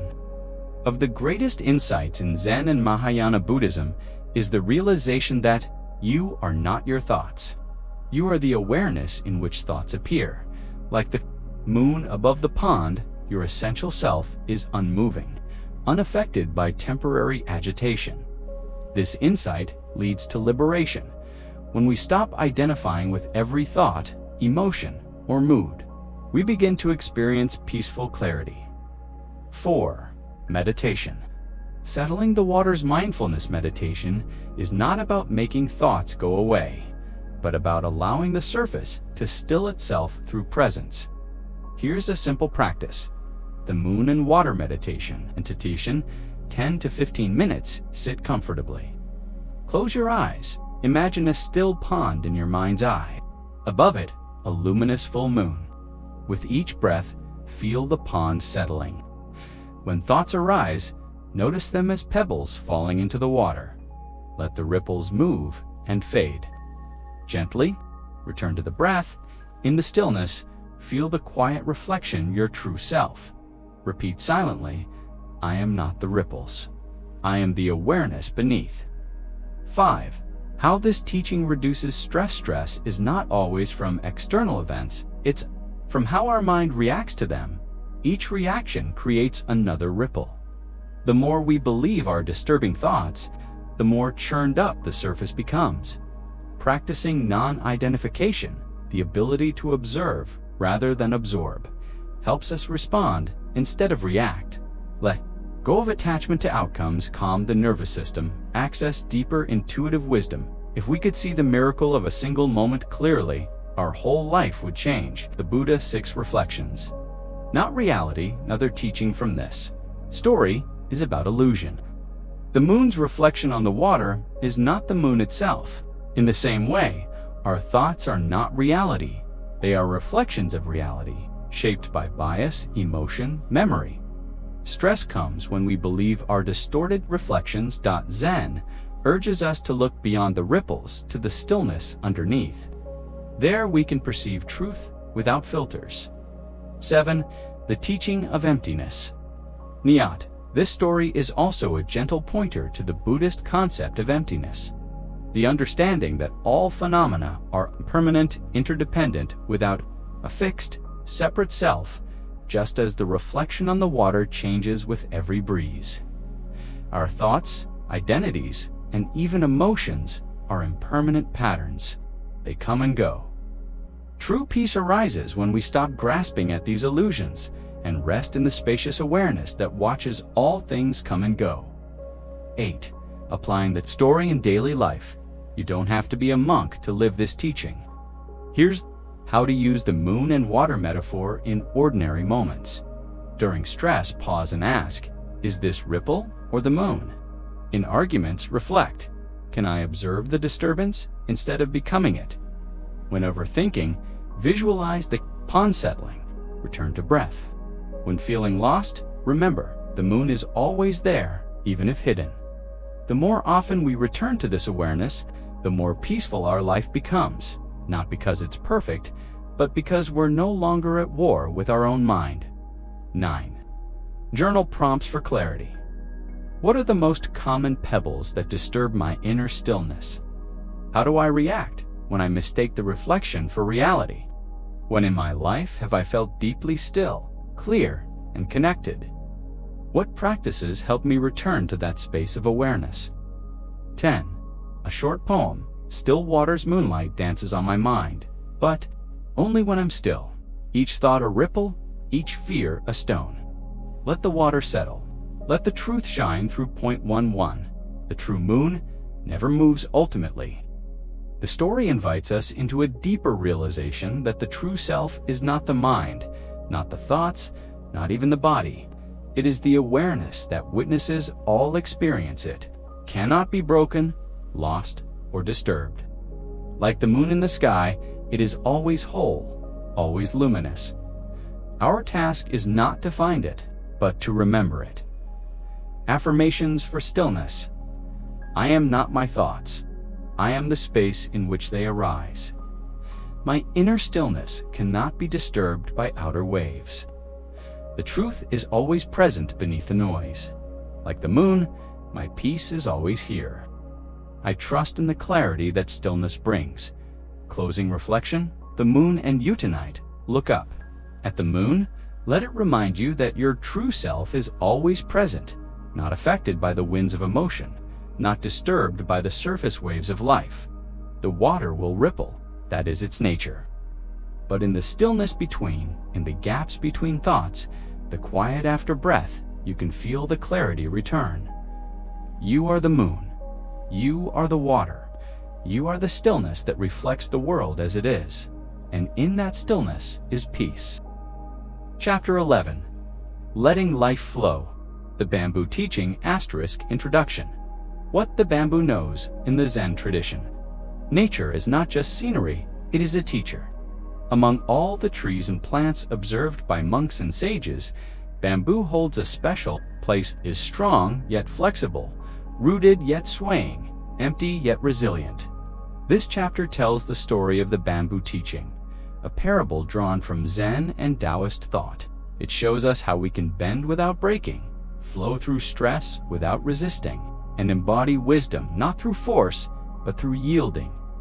In a world that often feels rigid, reactive, and tense, bamboo reminds us the way to peace is through flexibility, simplicity, and surrender. The story, The Bamboo and the Oak Once. In a quiet Zen monastery, 2 trees stood in the garden, a tall oak and a grove of slender bamboo. A young monk, feeling overwhelmed by challenges and confusion, approached the old Zen master. "Master," he said, "I am trying to be strong. I am trying to stand firm in my discipline, but I keep bending under pressure. I feel weak." The master led him to the garden during a windstorm. The oak stood rigid and proud, but as the wind blew harder, it creaked and groaned. Finally, one of its branches cracked and broke. The bamboo, however, bent low with the wind, danced with it, moved in rhythm, and when the storm passed, stood tall again. "See," said the master, "strength is not always found in resistance. Sometimes the greatest strength is in flexibility. Be like the bamboo. Let life flow through you. The monk bowed in understanding, and the wind continued to whisper through the bamboo grove. 1. The wind will always blow. The story begins with the obvious truth. Life brings storms, stress, conflict, grief, pressure, change. These are the winds that shake us. We often try to resist. We clench, control, tighten. We try to stand firm like the oak. But in Buddhist teaching, resistance is suffering. Clinging to how things should be only intensifies pain. True peace arises not from stopping the wind, but from moving with it. Pain is inevitable. Suffering is optional. Buddhists saying * meditation. Be like the bamboo. 10 to 15 minutes guided mindfulness practice. Sit upright, like a stalk of bamboo, rooted yet relaxed. Visualize yourself in a bamboo grove. The wind blows gently. With each breath, feel yourself sway, not resisting, just moving. When thoughts arise, say gently, flow. Return to the rhythm of your breath, like the swaying of bamboo. Mantra, I bend, I do not break, I move with life. Repeat gently in your mind, syncing it with your breath. For letting go of the need to control at the root of much stress is our desire to control outcomes, people, and even emotions. The oak clings to its shape. The bamboo lets the wind reshape. Buddhism teaches the concept of anicca, impermanence. Everything changes. Trying to hold on to fixed forms only brings tension.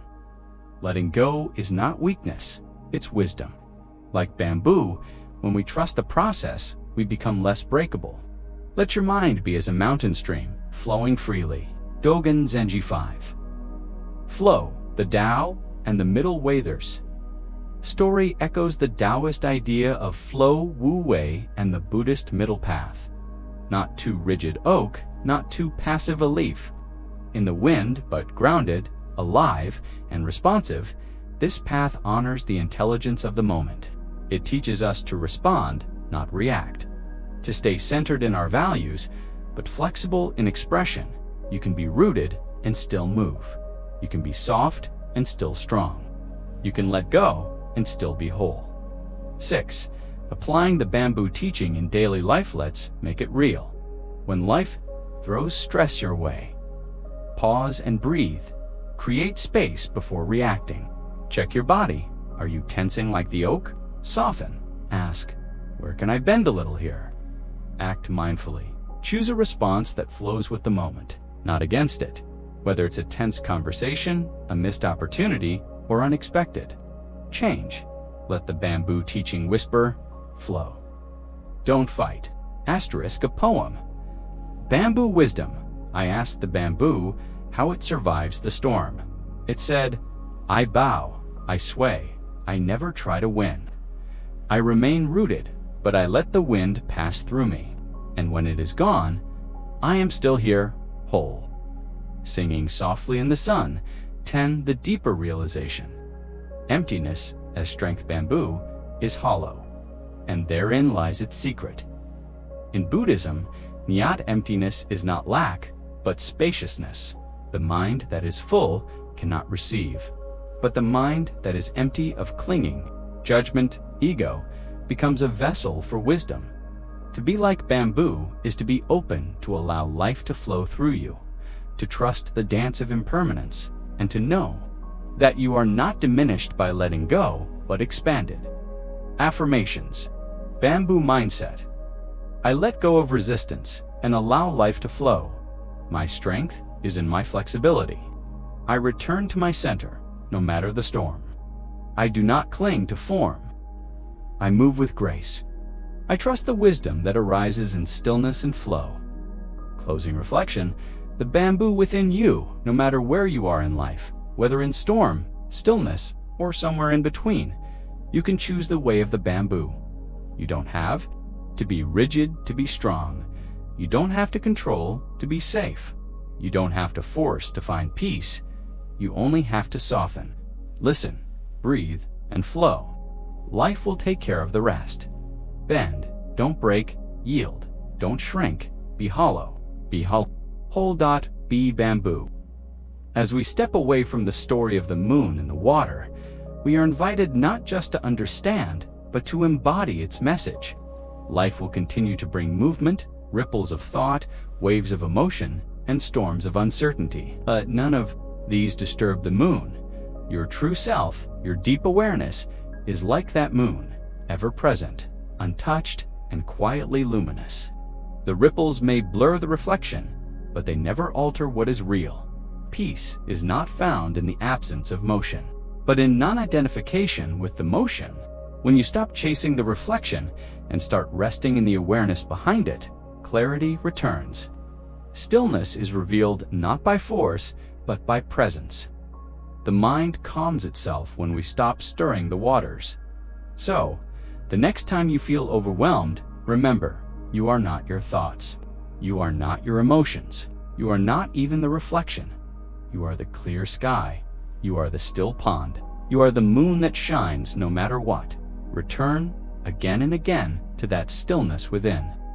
Not to escape the world, but to see it as it truly is, free from distortion, free from suffering, and full of radiant peace. Let the waters settle. Let the moon appear. Let your true self shine.